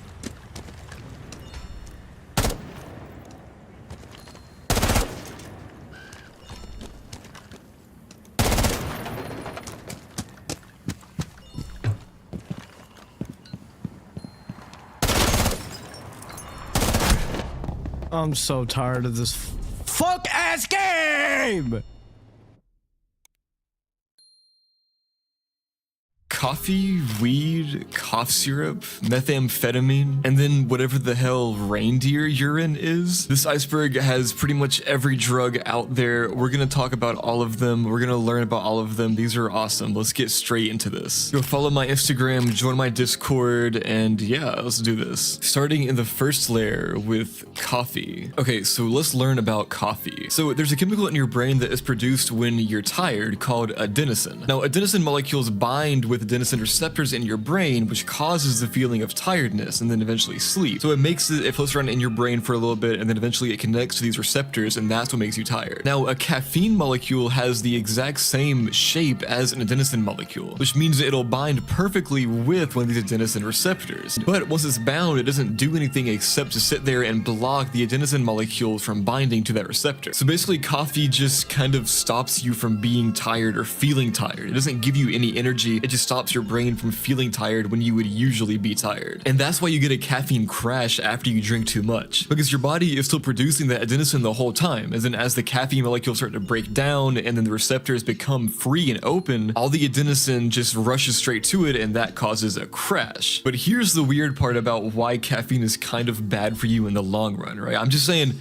subjectively, right? Just in science, my opinion, you know, it can be kind of bad for you, because what happens is if you drink coffee every day, your body eventually realizes that something's up, something's weird, so your body makes more adenosine receptors to make you tired to counteract that in case there's some kind of disease or whatever. Like, it doesn't know what's going on, it doesn't know why you're not feeling tired, so it just creates more adenosine receptors. So the caffeine you drink in the morning and the coffee doesn't actually give you a boost in the morning. All it does is make you feel normal, pretty much. Now, caffeine also stimulates your nervous system. It makes it more active, which makes your heart beat faster and increases your blood pressure and so on. But this also promotes alertness because your nervous system is more active, right? Which also makes you have better physical coordination and improved reaction time, as well as delaying the onset of muscle fatigue. So a lot of cyclists will have an espresso before their ride because of these benefits. That's also why you drink a lot of caffeine before you go work out, like in pre-workout and stuff. So yeah, this coffee is pretty interesting. I hope I'm not boring you, because coffee is kind of boring, I guess, but I think it's pretty interesting how it actually works. Next up, we have cigarettes. So here's how cigarettes are made. The leaves of the tobacco plant are picked, dried, and then rubbed to produce a brown, flaky mixture. And then they roll this up into paper, and then you can like light the end of the paper and smoke it, inhale it into your lungs. Smoking gives you a hit of nicotine, which is the addictive substance in tobacco. Nicotine is a stimulant which raises your heart rate and blood pressure. First-time smokers often feel sick and dizzy when they first inhale nicotine for the first time. Many smokers believe that smoking tobacco helps them to relax and to handle stress, but smoking actually increases anxiety and tension. Smoking interferes with certain chemicals in the brain. When a smoker hasn't had a cigarette for a while, the craving for another one makes them feel irritable and anxious. These feelings can be temporarily relieved when they light up a cigarette, which is why smokers associate their improved mood with smoking. In fact, it's the effects of smoking itself that pretty much more likely has caused the anxiety in the first place. Now, tobacco smoke contains over 5,000 chemicals, many of which are poisonous, including more than 70 that can cause cancer, literally. So for example, in tobacco smoke, there is tar, which is a mixture of dangerous chemicals, arsenic, which is used in rat poison and wood preservatives, benzene, which is an industrial solvent, is refined from crude oil, cadmium, which is used in batteries, ethanol, which is used in antifreeze, formaldehyde, which is used in mortuaries to embalm dead bodies, polonium-210, which is a highly radioactive element, chromium, which is used to manufacture dyes, paints, and alloys, acrolein, which is formerly used as a chemical weapon, hydrogen cyanide, which is used as an industrial pesticide, carbon monoxide, which is contained in exhaust fumes, and also every house has a carbon monoxide alarm, and then ammonia, which is used to make fertilizers, explosives, and mustard gas. I'm gonna try to get through these kind of boring ones pretty quick. I could just say some more about cigarettes, like lung disease and heart attacks and cancers and stuff, and it causes reduced fertility as well, but it's all just kind of boring, so I'm just gonna move on here. Next up on the iceberg is alcohol. Alcohol comes in a wide variety and range of drinks with different alcoholic strengths, colors, and tastes, so it can really look different a lot. Alcohol often has labels with useful information such as how many units are in the drink, and all labels are required by law to display the strength of the drink, which is alcohol by volume or ABV. Okay, let's talk about the different ways that you can quote take alcohol. I know it sounds like a weird narc when I say take alcohol, but you know what I mean. So the scientific name for alcohol is ethanol or ethyl alcohol. Okay, so spirits, also known as liquor, apparently they call it spirits, like in England or something. I'm getting most of my information from an English website, so I think that's why it's called that. But liquor usually contains a much higher concentration of alcohol than wine or lager and are normally drunk in smaller measures, which is why whenever you see somebody drinking like a little whiskey or rum or another liquor like that, you're usually going to see it in a really like small amount in the little cup. Ready to drink mixers and alcopops may not seem to be strong, but they actually contain more alcohol than typical bottles or cans of beer or cider. Okay, how does alcohol make you feel? You can just, I'll put a timestamp by the way on screen because I feel like this is so boring. Like, because me personally, I'm 17, right? So I don't know what getting drunk feels like, but I feel like a lot of people that watch my videos already know this stuff. So like, skip to this timestamp right here on screen if you don't want to learn about any of the things in the top layer. And also, I already have the timestamps for it too, so you can just skip to the second layer where we get into more interesting stuff. But I think it's stuff interesting. I'm just gonna get through it pretty quick. So alcohol makes you feel sociable. Too much and you'll have a hangover the next day and maybe even lose your memory, and then way too much alcohol in a single session could put you into a coma or even kill you. And then some positive effects of alcohol include reduced feelings of anxiety and inhibitions, which again helps you feel more sociable. And also an exaggeration of whatever mood you're in when you start drinking. So if you're in like a good mood, you're out with your friends, you get drunk, it's usually gonna be a good drunk. But then if you're like drinking away your problems, it's usually gonna be like a sad drunk. Drinking a lot of alcohol, which means more than 6 to 8 units, will make you physically, technically intoxicated or drunk. And this will show itself as increasingly slurred speech, a lack of coordination, and blurred vision. Now here's the fun part. Alcohol also raises testosterone levels in males and females, which affects both sexual drive and aggression. No wait, actually I think to make this video a little bit more fun, I'm gonna do a tier list of every drug based on my opinion of how fun it would be. Hypothetically, in a very hypothetical world, I'm gonna do a tier list of these drugs. Also, most of these are illegal, so I'm just gonna go ahead and say right now this is purely for educational purposes, purely for entertainment purposes. I am not telling anybody to go out and do any of these drugs. Please do not do any of these drugs drugs that I'm mentioning, especially if it's illegal where you are. Do not do it, please. Disclaimer for YouTube, for the legal bot, whatever. This is not what I want you to do, okay? But okay, editor, get a tier list going. I'm gonna put coffee in S tier because I start every day with a cup of coffee. Cigarettes in D tier because they're boring and stupid and they taste gross. And then I'm gonna put alcohol here. I was gonna put it also like a C tier because it's kind of like pointless, right, and boring. But I'm gonna put it at a B tier because it boosts testosterone and sexual drive.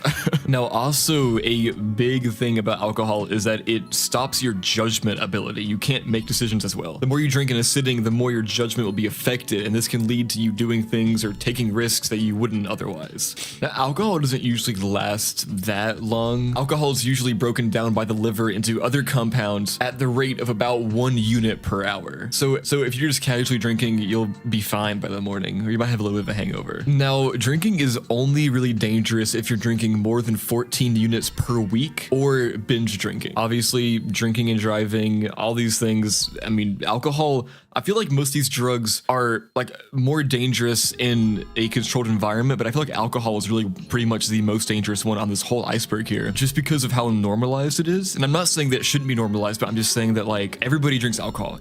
Most adults drink alcohol, right? But it can actually like mess with your brain. It can actually cause damage to yourself or others. And because of how normalized it is, because of how regular and normal it is to drink alcohol, I feel like it's the most dangerous on this iceberg. Because like, I mean, maybe except for like fentanyl, which is gonna be later on. Like I feel like most drugs on here, it's like taken usually with like some kind of respect and knowledge of what it's going to do to you. But alcohol is just so normalized. I mean, it causes car accidents, it causes domestic violence, it causes so much stuff. I mean, it gives you cancer, stroke, heart disease, liver, damage to your brain, damage to your nervous system. I mean, all this stuff is like toxic for you. And again, it's like totally like fine for you if you don't take too much. Like I think it was like 14 units per week is like the rule that most people go by. But just because of how normalized it is, it can really be dangerous because you're thinking like this isn't really that big of a deal when it kind of can be. Now, you can get chemically addicted to alcohol. It is bad for addiction, but I need to wrap this up because this is boring. This is really boring. Nobody cares. Nobody cares about this stuff. Most people probably have skipped past this anyway, so let's get into the next one. Weed.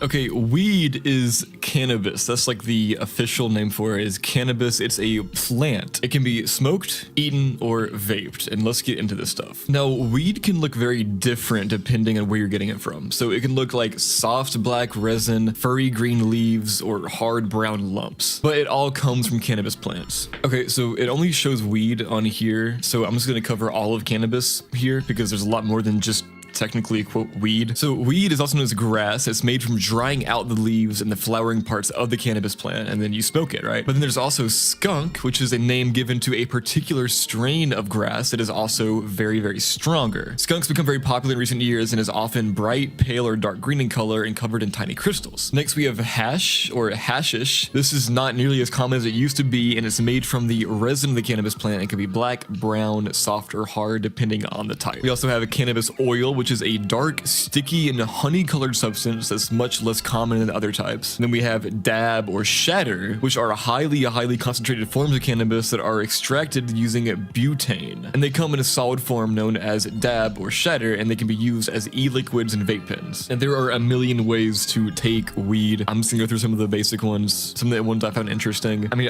obviously you can roll it into a joint or a spliff, same thing. Well, they're the same in that they both use a cigarette casing wrap. A spliff is when you mix it with tobacco. And also, okay, side note, I recently learned that the song Puffin' on Zooties by Future, which he uses that, he says zooted all the time, he uses zooties, right? What a zootie is a spliff. I think it's 70% tobacco and then 30% weed. I'm not sure 100%, but that's what it is. It's a spliff from England. And then people also smoke it in a bong, and people do this by mixing the drug with tobacco and then putting it in a pipe, lighting it, and then inhaling the smoke through water out of a large tube. And then also, not everyone uses tobacco when they're smoking out of a bong.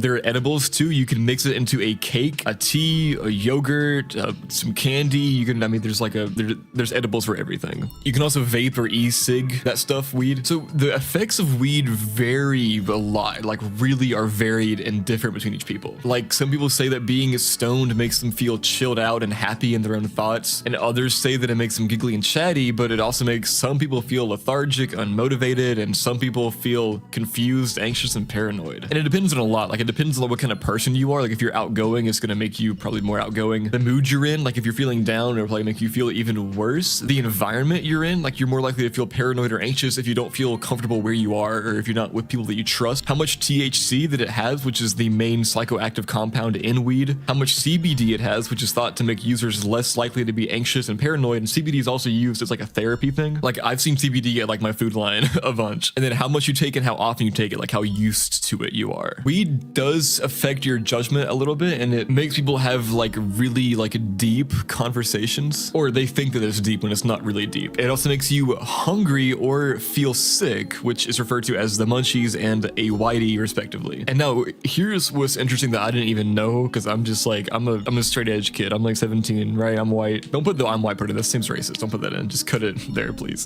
But apparently you can experience mild hallucinations if you take like really strong cannabis and take enough of it. It also makes you have trouble concentrating and learning new information, but it is really like, it can be anxiety relieving to a lot of people, which is why a lot of people use it. Now, some of the risks with weed are obvious. Like, it can make you wheeze and out of breath. It can make you cough, and it can make your asthma worse if you have asthma. But then also it can increase the risk of lung cancer, heart rate, blah, blah, blah. Now, cannabis can also affect your motivation to do things, impact your memory, give you mood swings, blah, blah, blah. A lot of bad stuff, which definitely can be outweighed by the good stuff, depending on who you are. I'm not here to make any judgments at all. Weed is weed is addictive, but it's also a cool drug. But also the mental health risks, and then the sperm count. Are you kidding me? I'm gonna have to give it a C. I'm putting this one in the C tier. All right, next on this iceberg we have tea, which I'm gonna skip because I don't really think that counts.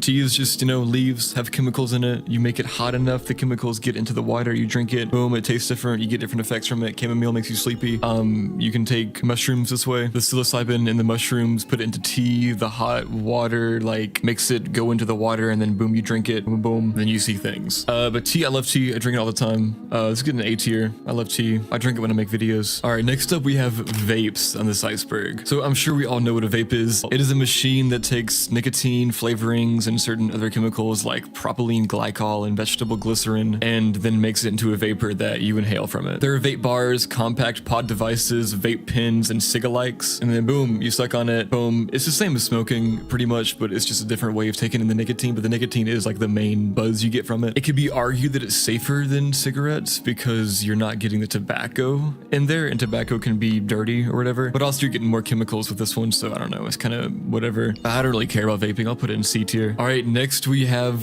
anabolic steroids, also known as juice. So steroids are taken as tablets or as liquid for injection, like you can inject it or take it as a tablet. And also they're not just used for like muscle gain, they're also used to treat anemia and muscle weakness after surgery, so that's pretty cool. But how does it work exactly? Because I think that's the coolest thing about all these drugs, and that's what I'm going to be trying to explain in this video, is how all these drugs actually work in your brain. So steroids are drugs that mimic certain natural hormones in the body that regulate and control how the body works and develops. Now, there are two main groups of these natural steroids. There are anabolic steroids and corticosteroids. Also, shout out to my biology professor, because now I know that steroids are fats and not proteins. So yeah, shout out.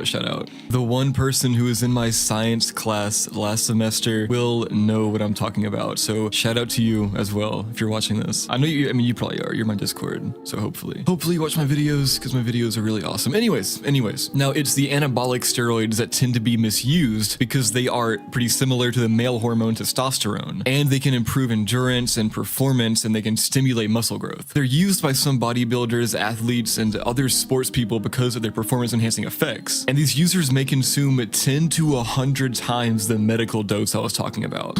So steroids actually make it so people can train harder and longer. It helps them recover quicker, and then obviously it helps them build muscle mass. But I didn't know that. I thought that all it did was like make you build more muscle mass. I didn't know that it actually makes you be able to like train harder and train longer. But it can also make some pretty bad changes in your body, like acne and shrunken testicles. And it can also make you feel paranoid, irritable, aggressive, and violent, and like give you mood swings and stuff. So this one's an F tier. Steroids F tier. If you use them, you're a loser. You're a freak. Yeah. Go natty like a real man. Go natty like a real man. If you're a woman, steroids can actually shrink your breasts and give you an enlarged. So yeah, this is an F tier. If you're okay, if you're a woman, this can actually shrink your breasts and give you a, just look up what might enlarge if you're a woman.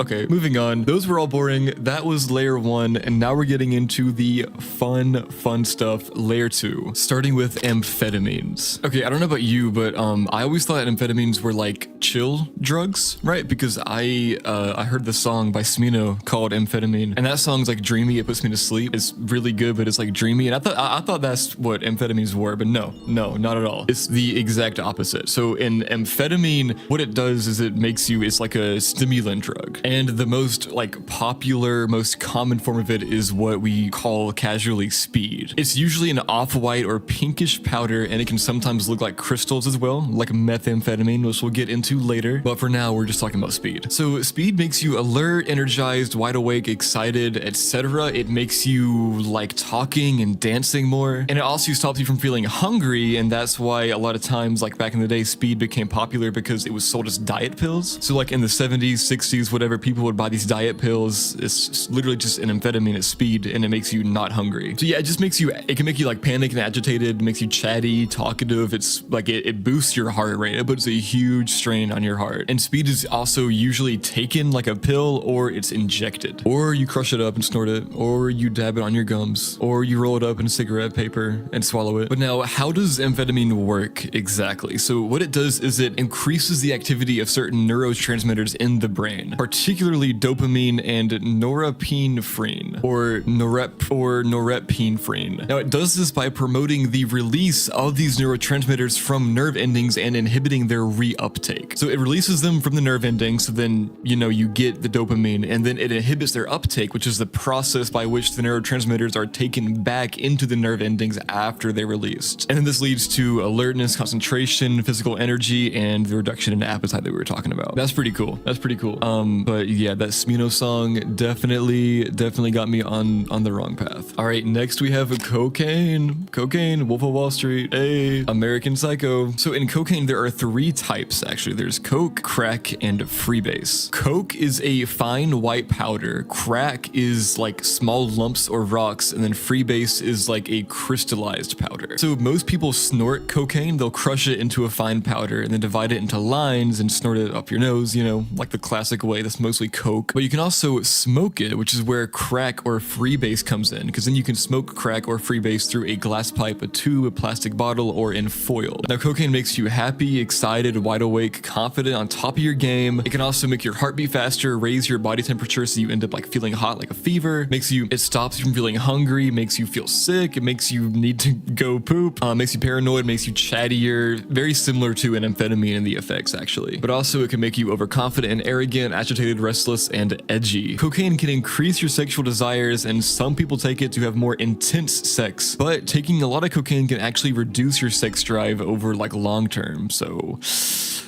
not good. But then generally speaking, it should go back to normal after they stop taking it excessively. Now, cocaine has a whole slew of physical and mental health risks. So it's risky for anyone with high blood pressure or a heart condition, but then even young people who are like healthy can have a heart attack or a stroke. The risk of overdose increases if you mix cocaine with other drugs or alcohol, so don't mix it. Now, here's interesting. Over time, snorting cocaine can damage the cartilage in your nose that separates your nostrils. So heavy users can lose this cartilage and end up with one large nostril. That's kind of funny. And of course, smoking it can cause breathing problems. Injecting cocaine can damage your veins and cause ulcers. And then speedballing, which is when you do cocaine and heroin together, can have very fatal results. Not good. Now, the mental health risks are equally as cool and interesting. So it makes you, so if you use it like regularly, it can make you depressed, anxious, paranoid. You can get pretty heavily addicted to it, obviously. So not good. Very, very addictive. But now, how does it work exactly? It actually works super similarly to amphetamine. These are like very, very similar drugs. So cocaine blocks the reuptake of dopamine and serotonin and other happy chemicals in the brain. So it just makes it so that once you are happy, you can't get unhappy like for a while. Like it won't let you get unhappy. And then also, of course, those hormones, those chemicals make you more alert. It can raise your blood pressure, blah, blah, blah, obviously. Cocaine, okay, cocaine, I'm gonna give a C for cocaine. I'd give it a D, but Patrick Patrick Bateman is really cool, and he does cocaine. So like, I mean, come on, American Psycho, come on, C for cocaine. Next up, we have LSD. LSD was a song released in 2015 from A$AP Rocky's album At Long Last A$AP. This to this date is still one of his most streamed and most popular songs on Spotify, and one of his most influential songs. Wait, what? Oh, it means the drug LSD. Okay, never mind, guys. My fault. Okay. The LSD, the chemical LSD. So LSD is also known as acid, tab, Lucy, drop, which is where drop head comes from. Tripper, window. I've never heard of these. They're probably British terms, dude. Freaking British people, bro. Come on. If you're British, don't watch my videos. I'm actually kidding, please. I want your ad revenue. But if you're British, you're a loser. I have too many British people in my Discord. Freaking Drain, if you're watching this, bro. Stop being British. Go brush your teeth. I'm kidding, guys. I'm actually totally kidding. All a joke. Please join my Discord. Let's talk. Let's get into a VC. Let's play Minecraft together. Anyways, LSD is usually sold as a small square of paper with pictures on them, known as tabs or blotters. But LSD can also be sold as a liquid or as tiny pellets, known as microdots. And then LSD has no real taste. Like the liquid has no taste at all, and then the tabs just taste like the paper. So the way that you take it is, if it's a liquid, you can drop it onto your tongue or into a drink or food, and then just take it like that, and then swallowing it if it's a tab or a pellet. But the most common way with the paper, what you do is you just put it on your tongue, put it on your tongue, and then boom. So LSD actually stands for lysergic acid diethylamide, and commonly, you know, is called acid. We get the one Blade bar where he says, "You want cop some acid, bro? I'm selling you paper." That's a bar. So LSD obviously makes you feel euphoric and giggly and makes you feel in awe and energized. But what it really is it's a hallucinogenic drug. So you see stuff, you see a whole bunch of stuff. It feeds off your imagination. When you take it, the world appears distorted around you, and then colors and sounds and objects and even time can all seem very strange and disturbing. Sounds hypothetically awesome. LSD can actually take from 20 minutes up to 2 hours to take effect, so it's kind of a while. And then of course there's, you know, risks like blah blah blah blah blah, mental health risks. It's scary. But here's the thing, there's actually literally no evidence to suggest that LSD has any long-term physical damage, except it, like, if on a trip you can like harm yourself. If you're tripping, you can like harm yourself. So that's like the one like physical thing about it, but really there's no damage. But now, how does it work exactly? So LSD is a psychological drug that primarily affects serotonin receptors in the brain, particularly the 5-HT2A receptor. Now, by activating these receptors, LSD can significantly alter your thoughts, perceptions, and feelings, leading to visual hallucinations, changes in the perception of time and space, and intense emotional experiences. Now, the exact mechanisms through which LSD induces these vivid experiences are still under study, but it's known to affect various brain regions involved in mood and perception. So this one's kind of a mystery still. And LSD is pretty awesome. LSD is pretty awesome. I'm gonna give it an A tier because of the Blade lyric. I mean, Blade does LSD. Blade sells fake LSD. Boom. It's getting A tier. A tier. Let's go. Next up, we have DXM. Now, DXM's a weird one on this iceberg because it is a drug that is actually legal, like fully legal. You can buy it in just like bottles and pills at like Walmart or CVS. You have to be 18 to buy it in the United States, but it's a fully legal drug. It is a cough syrup. It is a cough suppressing ingredient that's found in a lot of over-the-counter like cough and cold medicines. But the biggest, before I get into what it is exactly, just a warning, you know, because I said it's legal, but the biggest thing with it, the biggest warning is that it's often sold in cough syrups, but it is dangerous if you take it in anything that's not pure. You have to take it pure for it to be safe. Like, you can go and get a cough medicine that has DXM in it, but then it also has like acetaminophen or Tylenol in it, and then like an expectorant like Gofficin. And if you take that to trip, it will harm you. It is harmful, bad, it could kill you, liver damage, blah blah blah. Do not do that. But you can also get it in pure stuff. Like, there are certain brands, like I know Robitussin and Robotabs are like popular ways to take it, where it's just pure DXM. Also, but those brands also make like other ones too, so be careful. I'm just warning you. Be careful what you're putting in your body. But anyways, what is it? It is a drug that is very similar to PCP and ketamine. It is a dissociative anesthetic, meaning DXM effects can induce hallucinations. DXM can produce euphoria and mind-altering effects when taken in quantities greater than the recommended treatment dose. So that's what it is. If you take enough just to, you know, get your cough gone, you won't trip or anything. But if you take enough, enough, then you might trip. But I feel like I gotta be extra careful about this one because this one's legal, so I gotta be extra careful. Know what you're doing before you try trip on this. Please do your research. And I'm not gonna make a tutorial on how to do DXM. Now, there are different plateaus there are in DXM for people who have like misused it. There are 4 different layers of DXM that like you can get to, where it's different effects, different symptoms for each layer. And the symptoms range from mild distortions of color and sound to visual hallucinations and out-of-body sensations, and also like a loss of motor control. Now, people call DXM as slang. They call it Dex, Robo, Skittles, Triple C, and Tussin. Okay, but let's go back to those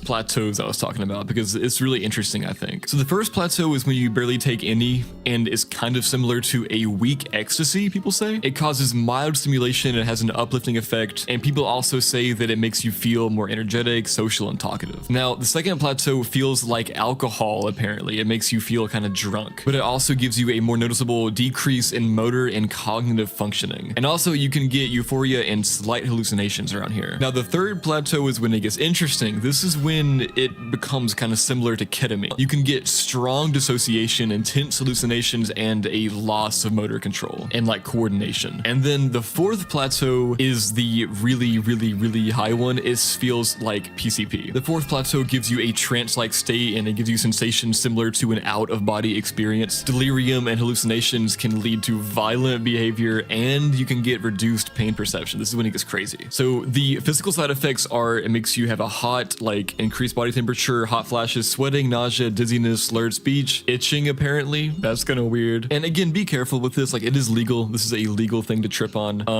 But you gotta be careful. You can't mix it with anything else. And then also you can't do it too much, because if you do it like if you go to like the fourth plateau, like go crazy one night, right? The next night you can't do it again because your liver can't take that much. You know, they say that you should wait as many weeks as what plateau you got to. So if you went to fourth plateau, you got to wait 4 weeks to do it again. Third plateau, wait 3 weeks, etc. And just use your common sense. You know, I feel like I gotta be extra careful again with this one because it's like legal. Gotta be careful, gotta be safe. But now, how does DXM work? So again, you gotta remember that DXM is a cough suppressant, right? So it makes it so you don't cough. But how does it do that? So it inhibits a part of your brain that makes you cough. So it like turns off those parts of your brain that tell you to cough whenever you get like an itchy throat or whatever, you know, it turns that off. But then if you take enough of it, it starts to turn other parts of your brain off as well. It turns off motor function, motor coordination, certain levels of knowing where you are, and like, wait, what's the word? Sentience. So that's how it works. You take enough of it, boom, boom, it turns off your brain a little bit. Pretty interesting. All right, so I'm gonna have to give this one, guys, it's legal. It's like pretty safe, pretty much like it's like researched and safe. I'm gonna give this one an S tier. DXM S tier, boom.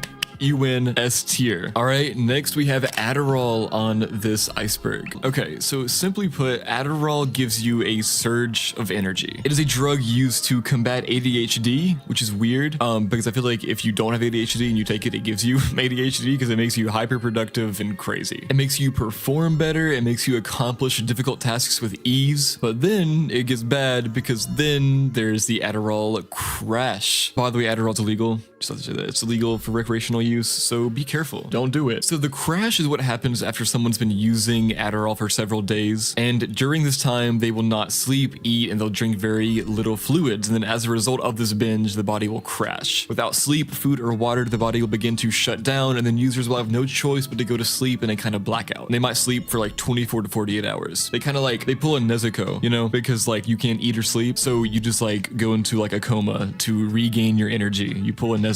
And the Adderall crash is just absolutely like miserable. Like your entire body hurts, you're starving, you're dehydrated, your brain is not happy because it wants more Adderall, it's used to it, you know, it's addictive. So yeah, bad. But it does make you get some stuff done, bro. It gets you working, which is good. Now, Adderall is a combination of amphetamine salts, and it works pretty similar to amphetamine. It increases the availability of neurotransmitters like dopamine and norepinephrine in the brain, leading to improved attention, focus, and control over impulses.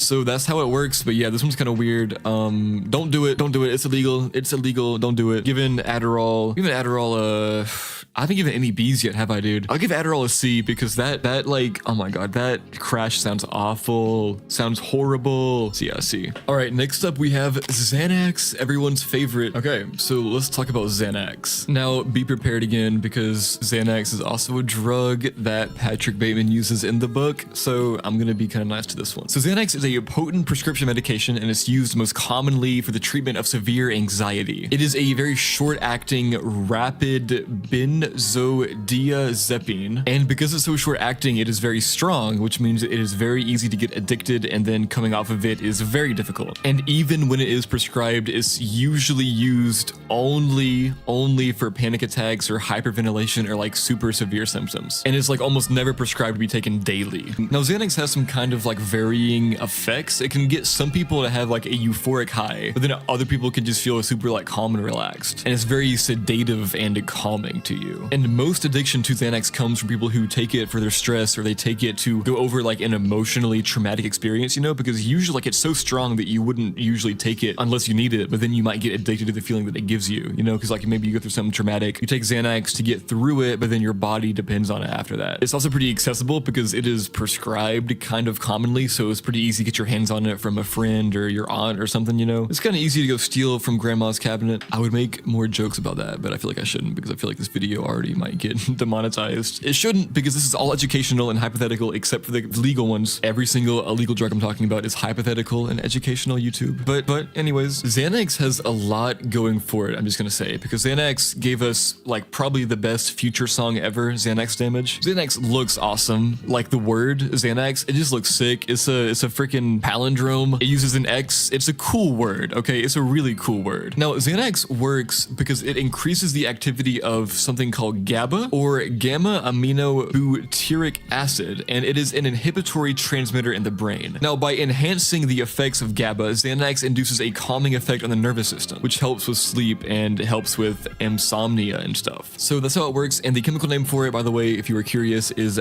alprazolam. Alprazolam. All right, next we have kratom.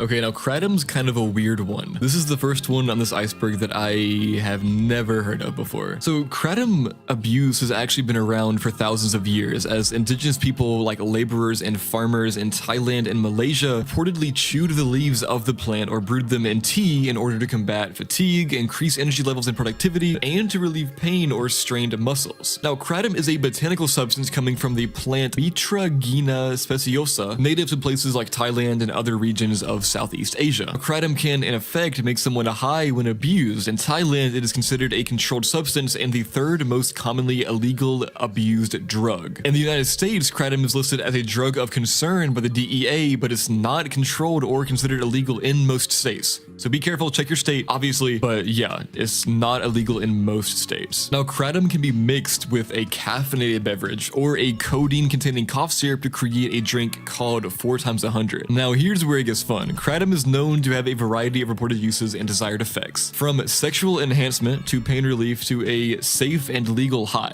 In North Carolina, represent New York, Colorado, and possibly more states, kratom may be sold as a drink called ketum in bars. Now, what exactly are the effects of kratom? So it takes effect in about 5 to 15 minutes, so it's pretty quick. In low doses, it is considered to be a stimulant drug that increases sociability and alertness, but in a higher doses, kratom actually has effects similar to opioid drugs, such as reduced anxiety, sedation, lowered pain sensations, relaxations, and pinpoint pupils. So it's just a pretty euphoric light drug, pretty much. And it's not even really illegal in most places. But it can be bad. It depends on the person. It can cause things like psychosis, confusion, delusion, blah, blah, blah. So it can be bad. Be careful. Be careful, everybody out there. Be careful. Now, the active compounds in kratom are mitragynine and 7-hydroxymitragynine. And these two active ingredients interact with opioid receptors in the brain, leading to pain relief, sedation, and a feeling of euphoria at higher doses. So yeah, that's how it works. Pretty cool. Pretty cool. It's an opioid receptor drug, and you can sip it in a tea. I don't know, guys. I might gotta pick up some kratom tea. I'm gonna have to give kratom a B. I'm gonna give it a B because it's legal, it's tea, but also I've heard that it's really hard to get off of. If you take it a lot, it's kind of hard to get unaddicted to it. And also I want to fill that spot. I want to put something in the B tier. I want to put something in the B tier, so B. And with that, we are done with layer 2. So let's get straight into layer 3, starting with methamphetamine. So again, methamphetamine is a part of the amphetamine family of stimulant drugs. It comes in a lot of forms, just like amphetamine, powder, crystals, tablets. This is one that I feel like a lot of people know about because of Breaking Bad. You know, you guys Breaking Bad, you know about meth, you know all about it. It's basically a science class or whatever, you know. No, bro, I literally have people like that at my school. Like, I've seen Breaking Bad, so actually I know all about chemistry. But anyways, I will go through this one kind of quicker just because, you know, it's kind of oversaturated or whatever. Methamphetamine can create a similar feeling to crack cocaine, but a lot longer lasting, and it's also a lot dirtier. It makes you feel paranoid, confused, aggressive, aroused, alert, exhilarated, awake. It lasts a very long time. It can last between 4 and 12 hours. The come down is really severe, and that's why it is so addictive. There are so many health risks with meth. Increased heart rate and blood pressure, stroke, lung and kidney damage. It can cause brain damage if you take it a bunch, and your libido can be increased, like crazily increased, leading to unsafe sex. It can cause psychosis, and it's just not a good time. It's just not a good time. It's extremely addictive. Now, methamphetamine increases the amount of dopamine, serotonin, and norepinephrine in your brain by promoting their release and blocking their reuptake, just like amphetamine. It's just stronger and it lasts a whole lot longer, and it's bad for you. It's bad for you. I'm just gonna say it. It's bad for you. F tier drug, LLL. Next up, we have clonazepam, also known as Klonopin. Now, this one is in the same drug family as Xanax, and they are pretty much a very similar, almost exact drug. Xanax stays in your body for 6 to 25 hours, while clonazepam stays for about 22 to 54 hours. So it's less like really quick acting. It's more of a drawn out feeling. But yeah, it's pretty much the same thing as Xanax. Like, it's very similar to Xanax. It does the same thing to you. De-stresses, you know, gets you to sleep, whatever. Not gonna spend a lot of time on this one at all. So yeah, let's just move on. Next up, we have SSRIs, which are selective serotonin reuptake inhibitors. So you can kind of notice a pattern here. A lot of these drugs like stop the reuptake of certain chemicals in your brain. So SSRIs are antidepressant medications used to treat depression, anxiety, panic disorder, and several other mental health conditions. SSRIs are also the most commonly prescribed antidepressants, and they are considered relatively safe and cause fewer side effects than other kinds of medications used to treat depression. About 13% of US adults actually take antidepressants. Now, there are a whole lot of different types of SSRIs, such as citalopram, brand named Celexa, acetylopram, brand named Lexapro, which you've probably seen a bunch like on Hulu commercials, bro. I see Lexapro commercials all the time on Hulu. And then you have fluoxetine or Prozac, shout out Breakins, Prozac. Also, I've new mic, guys. I feel like I'm getting too many like pops. I'm trying to work on that, guys. Give me some time. That is my fault. I'm doing my best. I apologize truly. So yeah, SSRIs are pretty much just antidepressants, and how they work is they work by enhancing the function of nerve cells in the brain that regulate emotion. So information is communicated through your brain cells through signals. The chemical messengers that deliver these signals are called neurotransmitters, and serotonin, again, is a type of neurotransmitter. Now, when these brain cells, or called neurons, send signals to one another, they release a little bit of a neurotransmitter so the message can be delivered, and then take back the neurotransmitter to send the next message. This process of replacing the neurotransmitter is called reuptake, which we've been talking about before a little bit. Now, if you're struggling with depression, the areas of your brain that regulate mood and send messages using serotonin might not function properly. SSRIs can help make more serotonin available by blocking this reuptake process. This allows serotonin to build up between neurons so messages can be sent correctly. They're called selective serotonin reuptake inhibitors because they specifically target serotonin. So yeah, these seem pretty cool, pretty harmless, pretty awesome.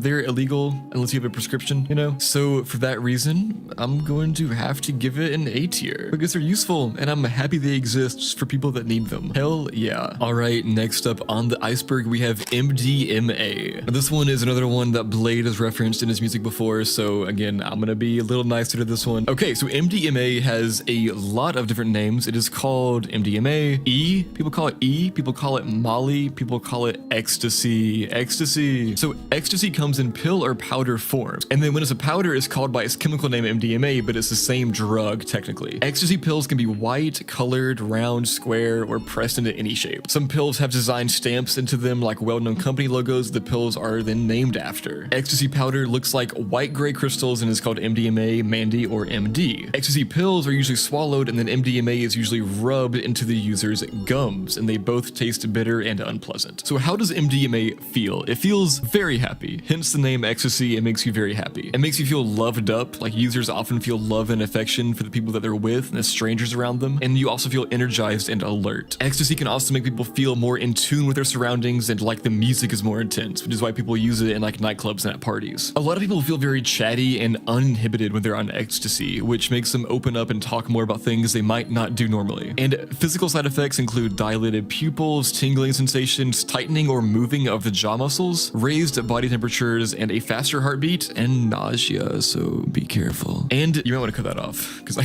got a little too close, so you might want to cut that off. I don't know how it sounds in the recording in the end after the effects. And then as you might expect, ecstasy can actually cause a very bad mood swing after the effects that like wear off, and you can be in a very like low in mood for a few days. There are a lot of risks to ecstasy is kind of varied, like the strength of the pills are very, very varied depending on what pills you get. And it's kind of weird, like get this, if you do ecstasy, you actually should not drink too much water. It can be bad for you to drink too much water when you're doing it. That's kind of weird, bro. That's kind of freaky, shoddy. Now, how does it work exactly? So MDMA increases the release of serotonin, dopamine, and norepinephrine in the brain. And its most notable effects are on serotonin, contributing to this intense mood lift and the emotional closeness experienced by users. Serotonin is like the love drug. So ecstasy, classic party drug, kind of a basic drug. It just makes you happier. That's all it does. It just makes you happier. Just makes you have more serotonin. And since there is an entire Blade song named after it, I gotta give it an S tier. I have to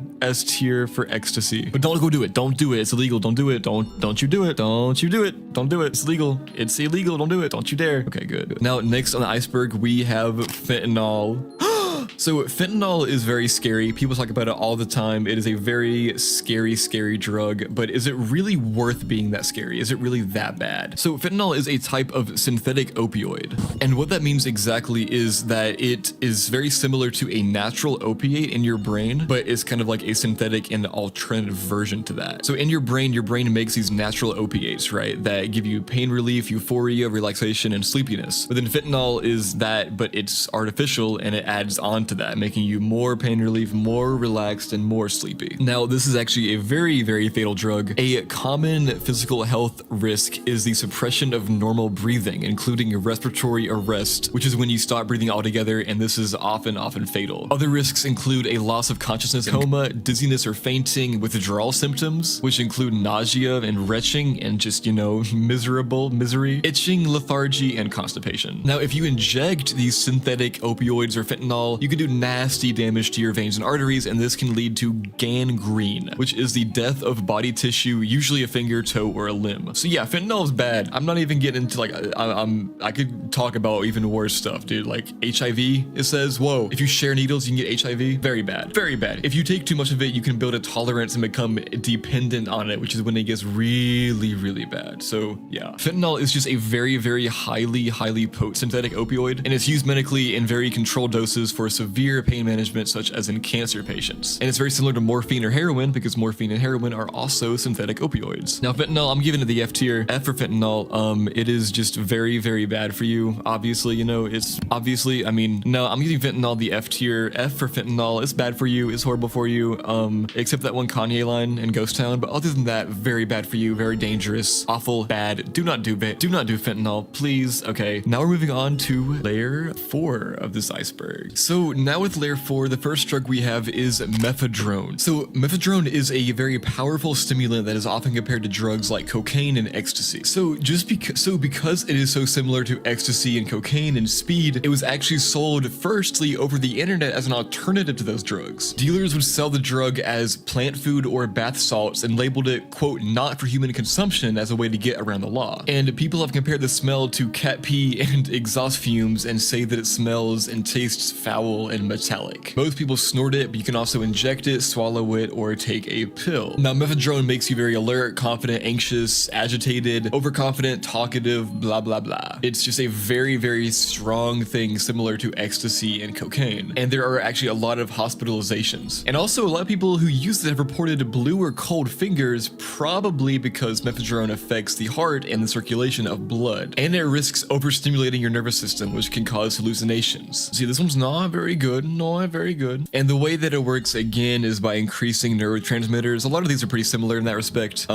Yeah. And so all in all, I'm gonna have to give methadone a D tier because it seems pretty bad for you. And it's just a copycat. So like, I mean, come on, you're just a copycat, bro, come on. Next up, we have 2CX. So 2CX, what the X stands for is it's like a variable, right? Where there are a bunch of different letters that could go there. So basically 2CX is a large family of drugs where the most popular is 2CB. Now 2Cs can give you a burning sensation and be painful to snort, and they're usually taken by being snorted, swallowed, or smoked. They're usually a powder or a small pill. But now what are they? They are psychedelics. They are hallucinogens, but they can also produce stimulant effects, which is pretty interesting. So they are hallucinogenics, but they also make you feel awake, alert, affectionate, energized, very sensitive and sexually aroused, and then also very extra aware of colors, sounds, and smells. And then it also does something very similar to ecstasy, where it makes you just happy and in tune with your surroundings. And it also obviously makes you see things, visuals, makes your reality distorted. So 2Cs are kind of like a mix of ecstasy and LSD is what a lot of people compare it to. What's really interesting is I kind of touched on this a second ago, but it's really cool how these are like emotional, what's the word? They are empathy inducers apparently. So they really make you just empathetic and affectionate towards people around you. Now, I found a really cool story about these 2Cs from a website called usersnews.com about a guy named Jesse. To kind of explain what it is, it's like a party drug, right? So this guy had been using party drugs named Jesse for a while until one night he went to see a Brazilian electronic artist who had used a 3D projection at the Sydney Opera House. And so he needed to get some psychedelics. So all of his usual dealers were unavailable at the time, so he arranged to get some 2CB through his brother because he had gotten some of his brother occasionally in the past. And his brother showed up with something he wasn't expecting. He was expecting to get pills of 2CB, but instead his brother showed up with some like little bags of yellowish white powder. And his brother told him that it was not the same thing as usual. He could not get the same stuff from his dealer because it was like he had some trouble or whatever, but it was 2C something. So it was either 2CE or 2CI, but nobody really knew. And they took it and it did not go as well. So the 2Cs, they can vary a lot. This guy said he spent the entire, like almost the entire show curled up into a ball in his seat while terrifying shapes melted in and out of the heads for 2 hours. And then when the show ended, the drugs didn't even wear off. It just got worse. And then he tried smoking weed to calm down, but the weed gave him like visions of huge starscapes and galaxies folding in on themselves. And then it says, and I quote, "For about an hour, I just paced back and forth in my boxers and my bathrobe, stopping only to repeat the word huge." That's crazy. So yeah, be careful with these. They're also extremely, extremely illegal in most places. So be careful. So this one is awesome, but it's also scary, very scary. So I'm gonna give it a B tier for that reason. A little scary, a little scary. All right, next up we got Pregabalin. Now, I don't know about you, but to me, this sounds like when a girl with a baby in her is a baller. I mean, that's what it sounds like to me, but that's actually not what it is. So Pregabalin is a prescription medicine used to treat epilepsy, neuropathic pain, and anxiety. So it's basically a painkiller used to treat the brain specifically. So like when you get damage to nerve tissue, it can produce a burning, shooting, or scalding feeling, and this Pregabalin is used to treat that. And it's always like pills, like white or orange pills. And now since it's a painkiller and it works in the brain, it produces feelings of euphoria, relaxation, and calmness. And it can also enhance or increase the euphoric effects of other drugs like heroin and other opioids. But Pregabalin and opioids can interact to stop people breathing if taken together. This stuff causes dizziness, confusion, it can cause weight gain, trouble sleeping, it can cause flatulence. That's kind of funny. And it also can cause a chemical addiction. Like when people are put on it for actual medical reasons, it's usually recommended that it is not stopped abruptly, because if you stop taking it abruptly, it can cause anxiety, insomnia, nausea, pain, and sweating. And guess what? It's illegal. It's illegal. It's a Class C drug, so it can land you 2 years in prison for possession. And supplying someone else, even your friends, can get you up to 14 years in prison, even for a Class C drug, so that's kind of crazy. But now for the fun part, how does Pregabalin work? So Pregabalin is a medication that binds to the alpha-2 delta a subunit of voltage-gated calcium channels in the central nervous system. Now, that's a lot of big, dumb words, but in essence, what it does is this reduces the release of several neurotransmitters, including glutamate, substance P, and norepinephrine, which leads to decreased pain signals and sedation. So it literally like kind of stops your body from feeling pain in a lot of ways, which includes emotional, so then you feel better and happier and euphoric, and that's how it works. Oh, now this one I am going to give a B tier for ballin'. They ballin' because it seems kind of fun, but it also seems a little scary, but it doesn't seem too bad. Like from what it says, it's pretty easy to get off of or whatever. So a B tier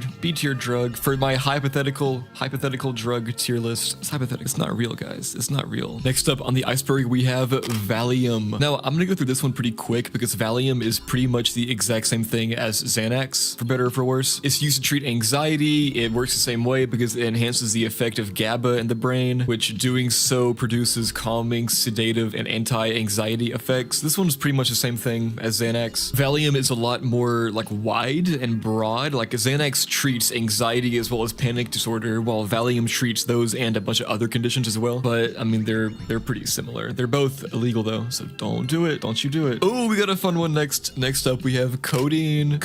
So codeine is a painkiller used to treat mild to moderate pain, and is available as tablets, syrup, or as a liquid for injecting. Now, on its own, codeine is a prescription-only opiate killer. It's used to treat pain that can't be stopped by more common painkillers, and this means you can't buy it legally without a prescription. Small amounts of codeine are sometimes mixed with other medicines like ibuprofen or aspirin, and these can be bought from a chemist or a pharmacy. Now, because codeine is highly addictive, medicines that contain it, such as cocodamol, carry warnings in the packs about the risk of addiction. They advise that the person taking the medicine doesn't take it for more than 3 days at a time without medical advice, because that's how long it takes for your brain to get chemically wired to it and dependent on it. Now, codeine causes feelings of relaxation, drowsiness, confusion, nausea, itchiness, and constipation. So it makes you like really drowsy and sleepy and nauseous, and people who take it may look out of it or like they're falling asleep. Now, it usually takes about an hour for codeine to take effect, and then it lasts for about 3 to 4 hours on average, but it depends on the dose you take. And then the after effects is that it can cause you to still feel like lethargic and tired. Now, there are a lot of side effects, like it can cause lower blood pressure, abnormal breathing, which can cause you to die. And also there are fatal side effects if you take it like with one of the other, because you know how I said that there are some drugs that have it but in very small doses? It's the same thing as with DXM, because the other things in those drugs like the ibuprofen or whatever, if you take that in a high enough dosage to where you can trip on it, then it becomes dangerous. So if you try to like get high off of a codeine that's in like cocodamol, you can get kidney failure, liver failure, indigestion, or bleeding in your stomach. So it's very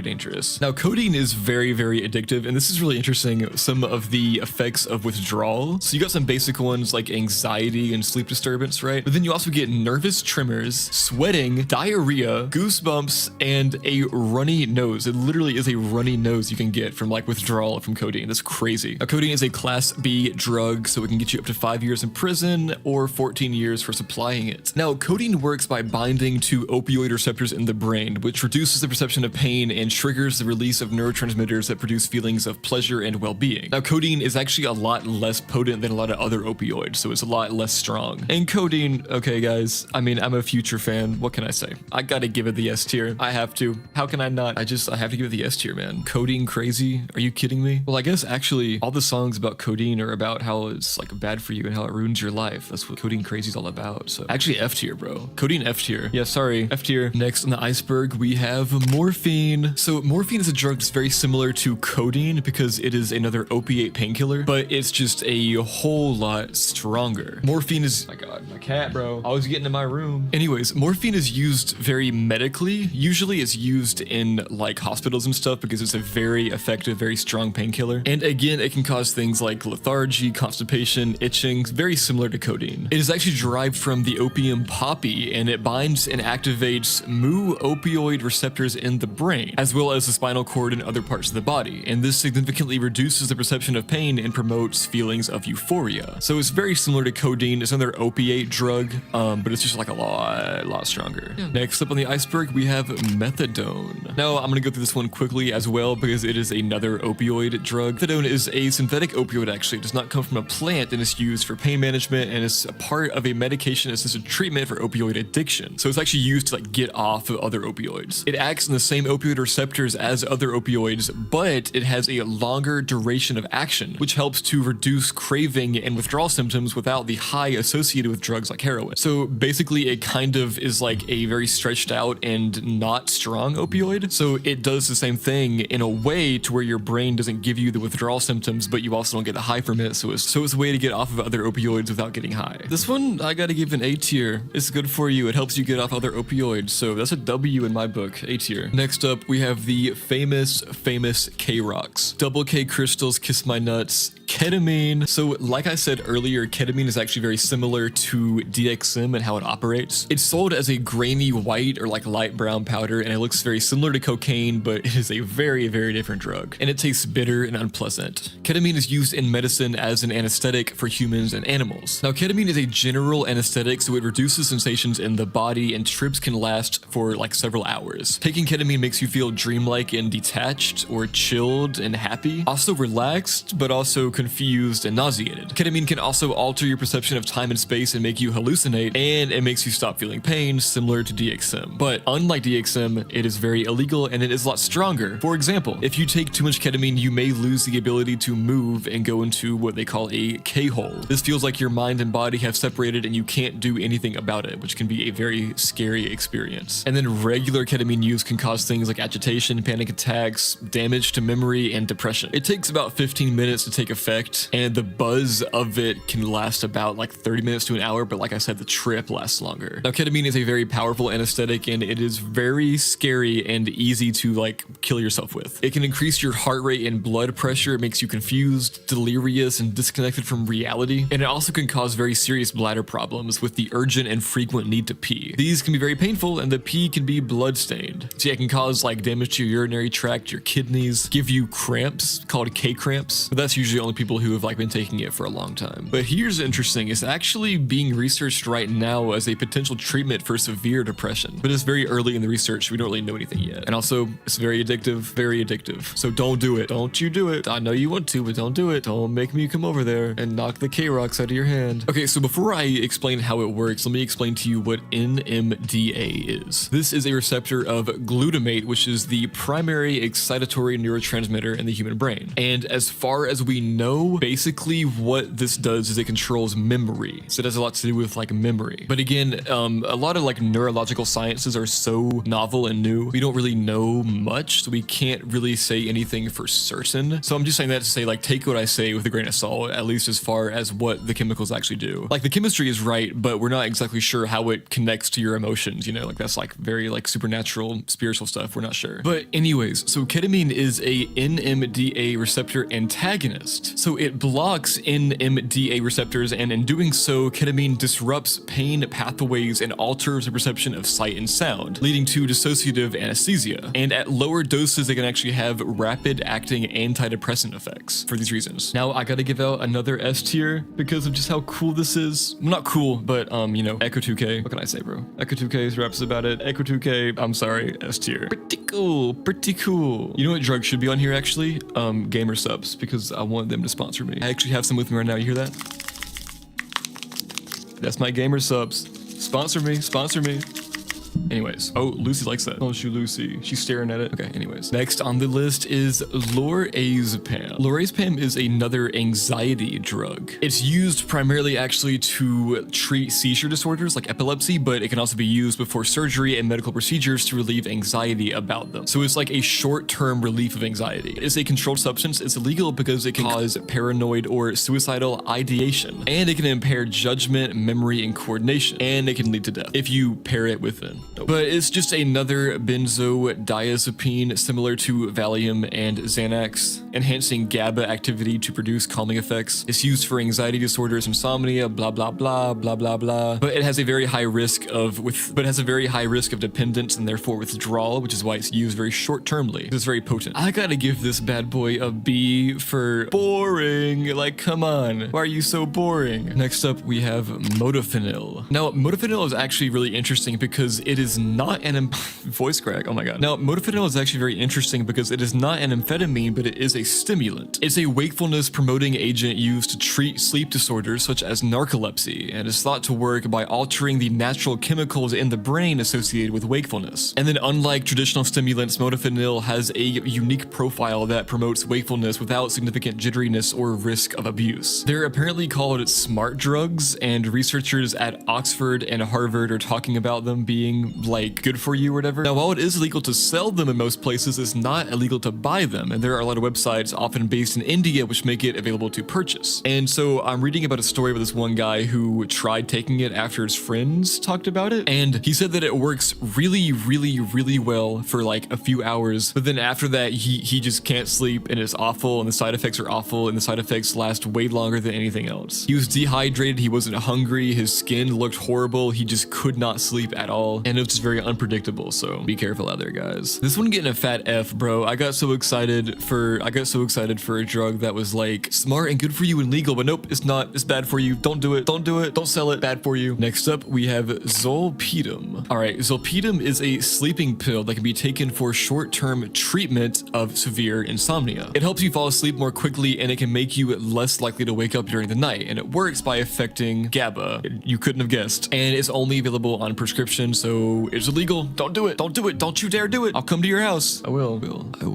Now, zolpidem takes about an hour to work, and you usually take it for a few days or weeks, up to 4 weeks. And it's only used for a short period because your body can get used to it very quickly, and then after a few weeks, it can't have the same effect, and your body gets dependent on it. Common side effects are a metallic taste in your mouth or a dry mouth, as well as feeling sleepy in the daytime when you don't want to be feeling sleepy. So yeah, it's just a little sleeping pill. Some serious side effects of taking too much are hallucinations, falling over, delusions, which is just like literally thinking things that aren't true, or feeling low or sad. Also memory loss. Zolpidem is a sedative hypnotic drug, and unlike the other ones that attack GABA with the benzodiazepines, which this one is technically, I think, but it's different because it acts selectively on receptors associated with sleep. And then this specificity helps induce sleep without the broader muscle relaxing or anti-anxiety effects of normal benzodiazepines. Pretty cool, huh? All right, and that completes layer 4. Let's get straight into layer 5, starting with heroin. All right, so heroin is another opiate similar to morphine or codeine, but it is very strong. And I say that it's similar to morphine because it's an opiate, but it's also actually made from morphine. So this is also extracted from the opium poppy. So some people smoke heroin by putting it on a surface like tinfoil and then heating it up and then inhaling the smoke. And this is called chasing the dragon. But then the most like famous way of taking it, I guess, is when heroin is dissolved in water and then injected. It can also be snorted because it is sold usually as like a brownish or white powder. Now, heroin makes you feel happy, relaxed, euphoric, and sleepy, and you know, it can cause dizziness and vomiting. But come on, we've all seen that one scene from Breaking Bad where Jesse takes it and he like goes crazy and like starts floating up. But heroin is one of the most dangerous drugs out there. In the UK, it is killed far more than any other illegal drug. And if you've seen Breaking Bad, you know that it can cause you to like, you know, do the thing where you vomit in your sleep and then choke. Yeah, heroin is very easy to overdose on. It's a very powerful drug and it's highly addictive. So it's just not good all around. Now, once in the brain, heroin is converted back into morphine. Like I said, that it's made from morphine, so it's converted back into morphine, and then it binds to and activates the mu opioid receptors just like a morphine does. And this leads to the suppression of pain, increased feelings of pleasure and euphoria. And the activation of these receptors also affects the brainstem's control over automatic processes like breathing, which can be dangerous at high doses, obviously. Heroin's getting the F tier, buddy. I can't go any higher than the F tier. This one has destroyed more lives than Mr. Waternoose has kidnapped children. All right, next up, let's talk about 25X-NBOME. So NBOMEs, or NBOMs, I could just say, are a very potent and very toxic alternative to LSD. They were previously investigated legally as like research tools to probe the location of 5-HT2A receptors in the central nervous system of non-human mammals. And that's about the only legal use these things have. They are very strong and very toxic. And some dealers or suppliers even like purport these as being LSD. So like if you're buying LSD from like a shady guy, he might give you one of these instead. And they're usually sold online. And it's sold usually as the same way as LSD, like on like a piece of paper, you know, like a tab. But they can also be sniffed in their powder form or absorbed via the nose nose or mouth if a spray form is used, so it's kind of more diverse. Now, the effects are pretty similar to LSD. It can give you hallucinations, time can appear to speed up and slow down, color, sound, and objects can get distorted, and you can experience double vision. So, yeah, this one,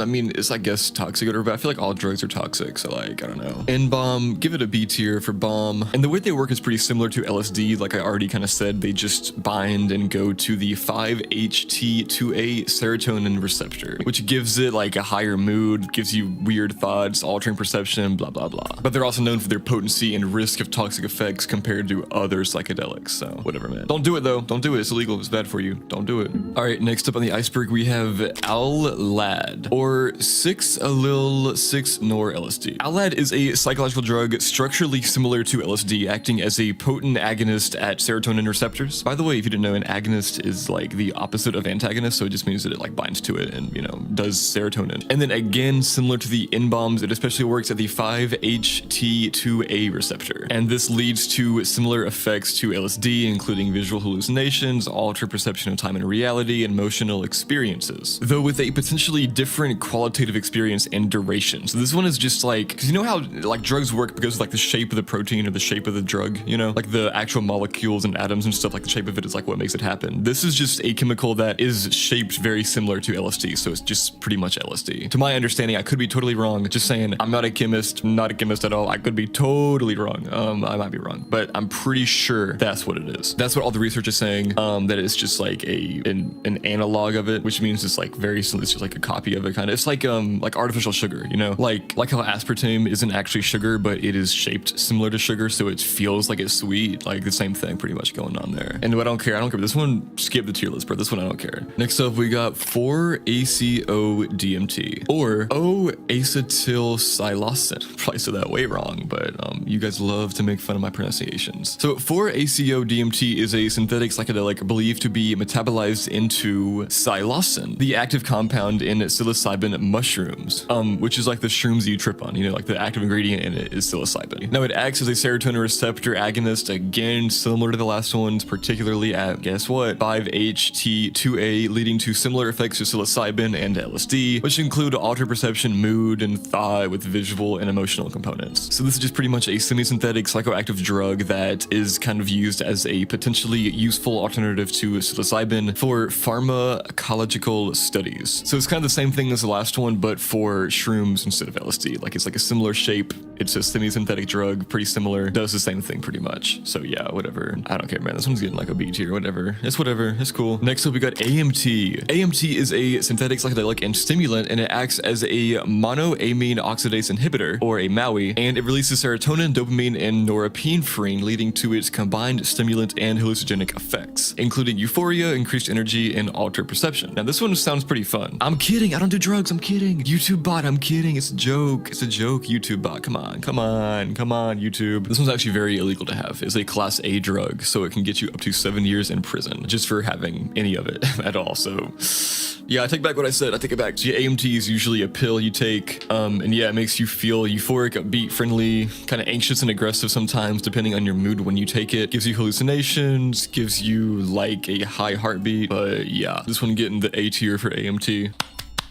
All right, next on the iceberg, we have Bromo Dragonfly. Okay, so for this one, I found a Reddit thread that I think was really, really interesting, and I'm just gonna kind of read that thread. Not word for word, but shout out Silk Jr. for this on Reddit. In 2009, a RC company had essentially contacted a shady Chinese lab to produce some 2CB fly. However, somewhere along the lines, maybe due to Danish and Mandarin translation issues, someone messed up, and then they produced the amphetamine version of that drug called Bromo Dragonfly. Now, this is an issue because the safe doses of 2CB fly are not safe when they are Bromo Dragonfly. Like the doses that are safe of 2CB fly are very dangerous if you take that same dose in Bromo Dragonfly, which is active in the micrograms compared to the milligrams. A microgram is 1/100th of a milligram. So it is way, way, way stronger. And then in overdoses, which is what people pretty much are guaranteed if they take any amount of Bromo Dragonfly thinking that it's 2CB fly, both Bromo dragonfly causes intense hallucinations and vasoconstriction that can last for days, 3 to 4 days, and it was so bad that it actually led to some amputations from people who had taken it. And not only is Bromo dragonfly an amphetamine-like drug with powerful vasoconstrictive effects, it is also a MAO inhibitor, which makes it extra dangerous because everybody knows you shouldn't mix stems with MAOIs. Not everybody. I mean, I didn't know that because I'm kind of a little goody two-shoes white kid, but I didn't know that. Goody two-shoes kid, but I can't say that. I'll put that in. Loser. But anyways, Bromo dragonfly caused fatalities. People had cardiac arrest, seizures, and some even vomited blood. And then the owner of the site actually also died because they also took the Bromo thinking that it was 2C fly.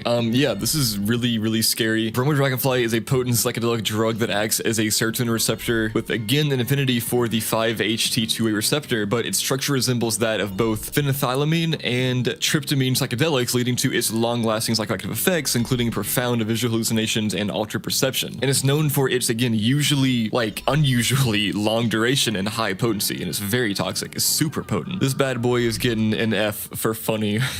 Like, bro, how do you mess up that bad? Also, Dragonfly's a cool name, so. Next up, we have 3-MeO PCP. I'm gonna say now we have our first S tier in a while because guess what this drug connects to? It connects to the Sigma-1 receptor. This is a Sigma drug.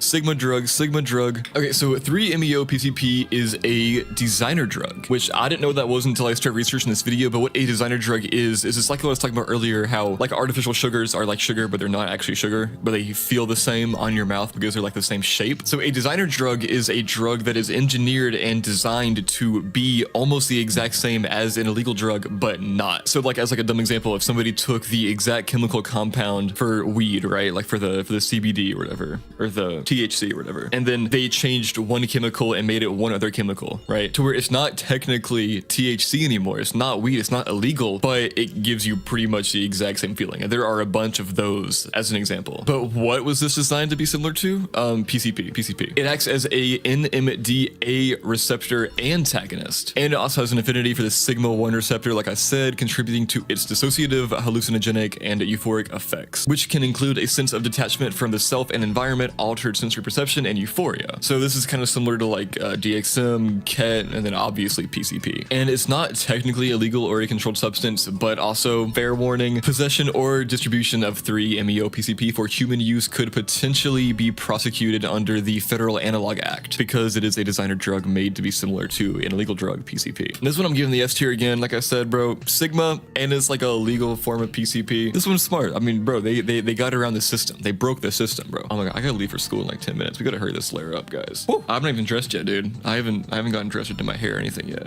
It's 9:20 a.m. right now. I gotta be at school at 10 o'clock. I gotta hurry, guys. If I fail this Spanish quiz, it's your guys' fault, okay? All of you.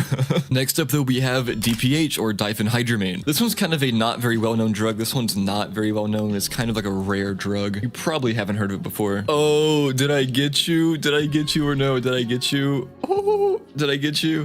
Because it actually is a very well-known drug. This is Benadryl. This is literally just Benadryl. Everybody knows you can trip on Benadryl if you take enough. It's used to treat insomnia and allergies, but if you take enough of it, it can get a little bit stronger. It can produce delirium, hallucinations, and confusion, which is why you see all the memes of like, oh, the Hat Man. Like you can literally see like shadow figures and all this stuff if you take too much DPH. It's also kind of dangerous because it's so legal. I feel like it's similar to DXM, you know, to where it's legal so people don't really think that it can be dangerous, but it really is, and people aren't careful enough with it. Like if you choose to do this one, and this one I don't think I have to say anything about because it's just literally like legal and it's not illegal to trip on it or anything. It's like fine. But if you choose to do it, be very careful and like do your actual research before you do it. Check, see how much you should take for your body weight, you know, be smart, don't be stupid, obviously. But anyways, DPH is an antihistamine with anticholinergic properties, which is used to treat allergies, nausea, and insomnia. But then at higher doses, like I said, they can produce delirium, hallucinations, and confusion due to its action on the central nervous system, blocking acetylchlorine receptors. It's similar to DXM, where DXM is a over-the-counter drug that stops a certain process in your brain that is usually like connected with a sickness, but then if you take enough of it, it can start turning off other parts of your brain as well. DPH, though, getting an S tier. I mean, come on, what can I say? S tier drug. S tier drug. All right, next up we have APVP, or alpha pyrrolidinopenthiophenone. APVP is a synthetic stimulant of the cathinone class, similar to substances like MDPV. It acts as a norepinephrine dopamine reuptake inhibitor, leading to intense feelings of euphoria, increased energy, and heightened alertness. So we've been over this one, like similar things to APVP before. APVP, I thought that was like when you fight other people in Minecraft. When you're fighting in Minecraft against other players. Player versus player. That's what I thought PvP was. And it's usually found in a white or pink crystal form. And on the street, it's known as gravel or again bath salts. It can be eaten, snorted, injected, or vaporized in e-cigs. Yeah, this one's whatever, bro. It has a high potential for abuse and adverse psychological effects, obviously. But it's not like legal. So like, oh man. APVP getting the D tier, bro. Getting the D tier, bro. I mean, getting identity, bro. You're just like the same as anything else. Like, come on, man. Get your own identity, bro. All right, next up we have hexane, or ethyl hexadrone. Hexane is another synthetic stimulant of the cathadrone class, known for its euphoric and stimulant effects. And this also acts as a norepinephrine dopamine reuptake inhibitor, similar to cocaine, but with a shorter duration of action and a potentially higher risk of compulsive redosing and side effects. So yeah, hexane is kind of just like cocaine, but like it just like lasts shorter. It's also known as bath salts. Like this one and the previous one are both very similar. It's very similar to cocaine and methamphetamine. Blah blah blah. Another one that just doesn't really have an identity, bro. Like sure, it gives you hallucinations, racing thoughts, euphoria, talking excessively, extremely social moods. You can get a crash from it, but like, bro, there are other drugs that do this. Like, be your own thing, you know? Whatever. F tier, bro. Come on. This one's not even fun. Like, geez, bro. F tier. Next up, we have MDPV, which I think was mentioned actually whenever I was talking about APVP. MDPV is, guess what? A potent synthetic cathinone, acting as a, guess what? Norepinephrine dopamine reuptake inhibitor.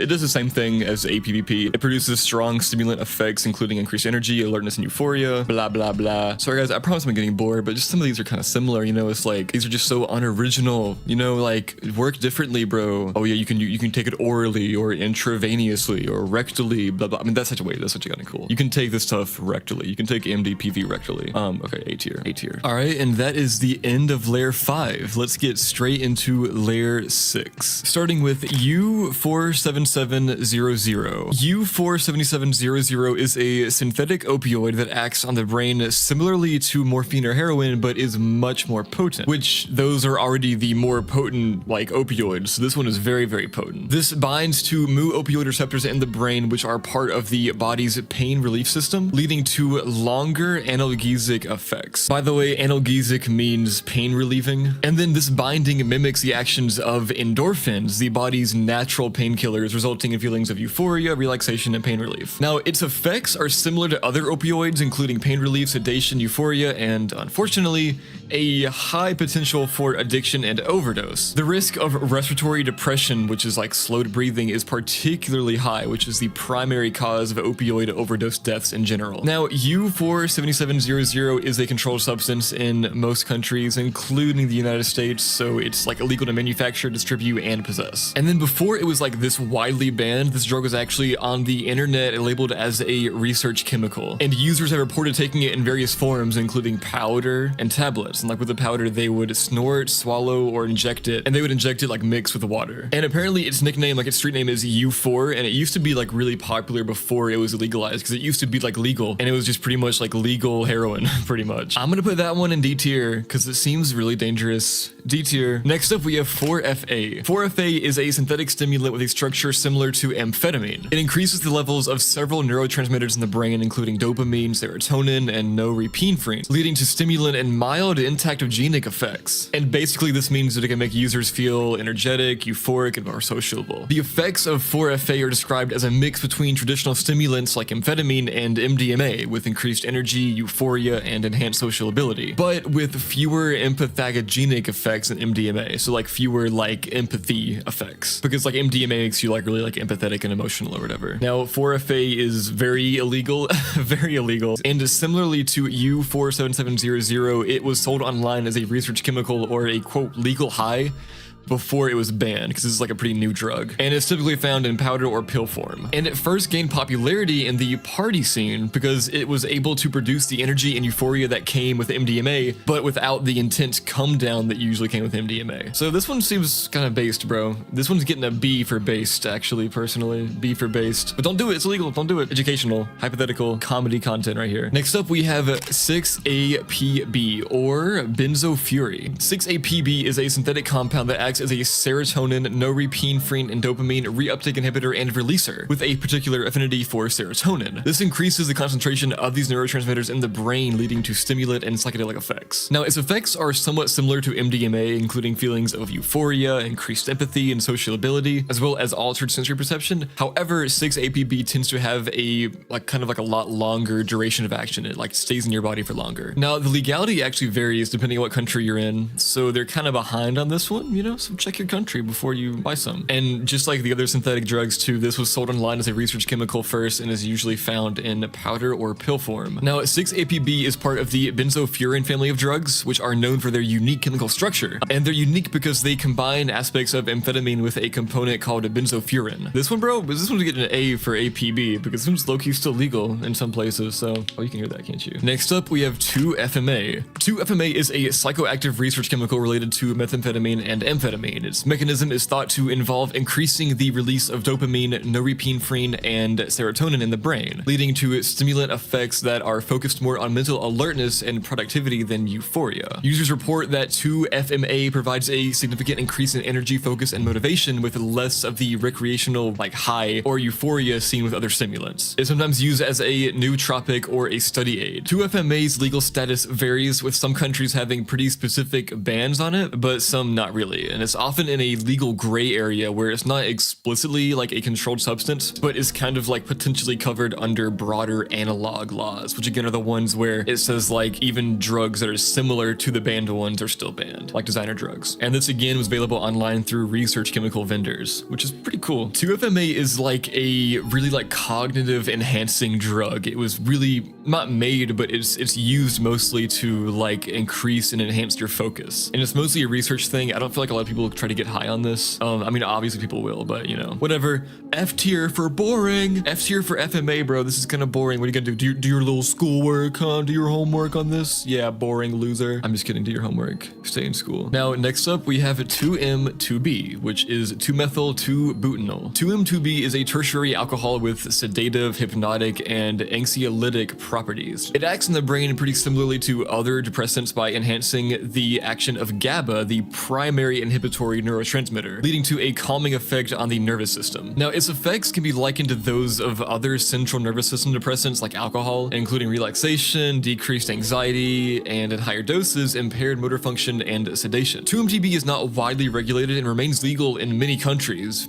partly due to its kind of I guess, relatively obscure status and use as a solvent or a chemical reagent outside of recreational contexts. So this one's kind of like a nerd drug. It's sometimes available, like I said, through online chemical suppliers as a solvent, and recreational users consume it orally, but it has a really strong taste and odor, which makes it kind of less appealing than just alcohol. And a fun fact is that despite its alcohol-like effects, 2-MTB has a much longer duration of action and doesn't produce the same hangover effects, which makes it kind of a more appealing alcohol in a way, but also not, because it's bad for you. It can be bad for you, so be careful. Be careful. Remember that just because it's legal doesn't mean that it's safe, so be careful, everybody. And with that, we are actually done with layer 6. I forgot if I already ranked 2-MTB, but I'm giving it a B tier for 2-MTB. B, it's kind of boring. It's whatever, you know. But now we are getting into the final layer, guys. This one is actually really cool. These ones are pretty awesome. I'm excited to talk about these, especially this first one, which is reindeer urine. Reindeer urine is a drug taken in Siberia. So the use of reindeer urine in a drug context again comes from indigenous practices in Siberia. The local shamanic traditions involve the consumption of Amanita muscaria mushrooms, known for their hallucinogenic properties. But here's the thing, these mushrooms are toxic to us to eat by themselves, But guess who is not toxic to? Reindeer. So reindeers have a fondness for these mushrooms and they can consume them without apparent harm. Now, the psychoactive compounds in Amanita muscaria, primarily mucimol and ibotenic acid, can pass through the reindeer's body and be excreted in their urine. Now, indigenous people discovered that they can consume the reindeer urine as a safer way to experience the mushroom's psychoactive effects, avoiding the toxic effects of the mushrooms. The effects of this include altered states of consciousness, visual and auditory hallucinations, and a sense of euphoria or spiritual experiences. However, the practice is deeply embedded in specific cultural rituals and is not considered recreational. This is crazy, bro. People actually be drinking reindeer piss. It's wild. This is not even really regulated or even recognized in most parts of the world, again, because it's just like an indigenous thing in Siberia. It is cool though to show like how connected so many like organizations or like cultures are to their nature. I think that nature is really beautiful, and it's like maybe not in this case exactly, right? I mean, it's beautiful still, but like,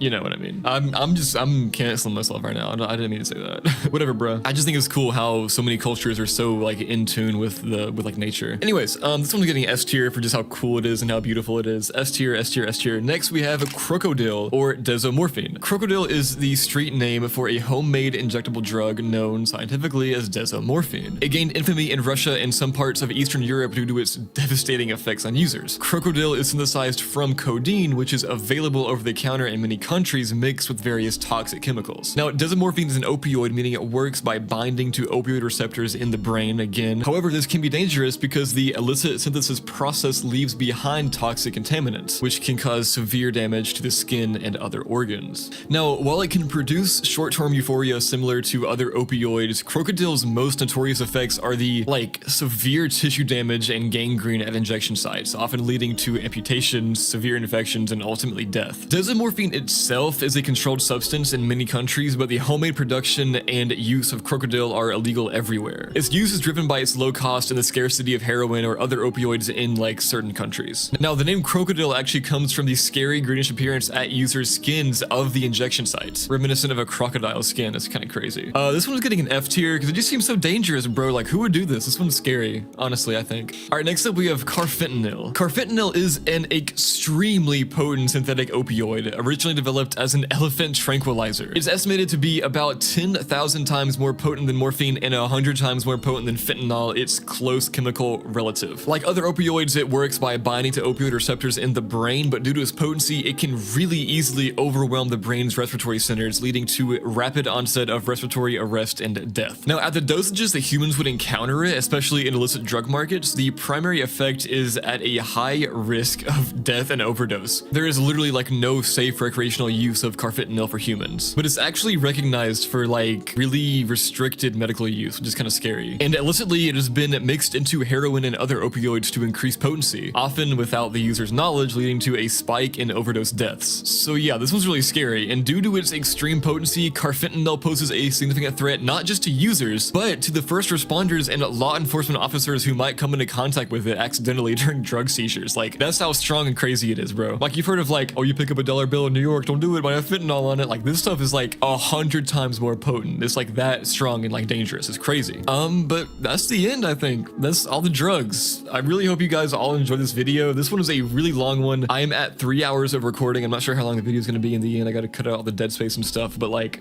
this one was really fun to make, and I really hope you guys liked it. I think it was really fun. Let me know in the comments if you want more chemical, interesting stuff like this. Yeah, everybody have a great day. Sleep well. Sweet dreams.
out.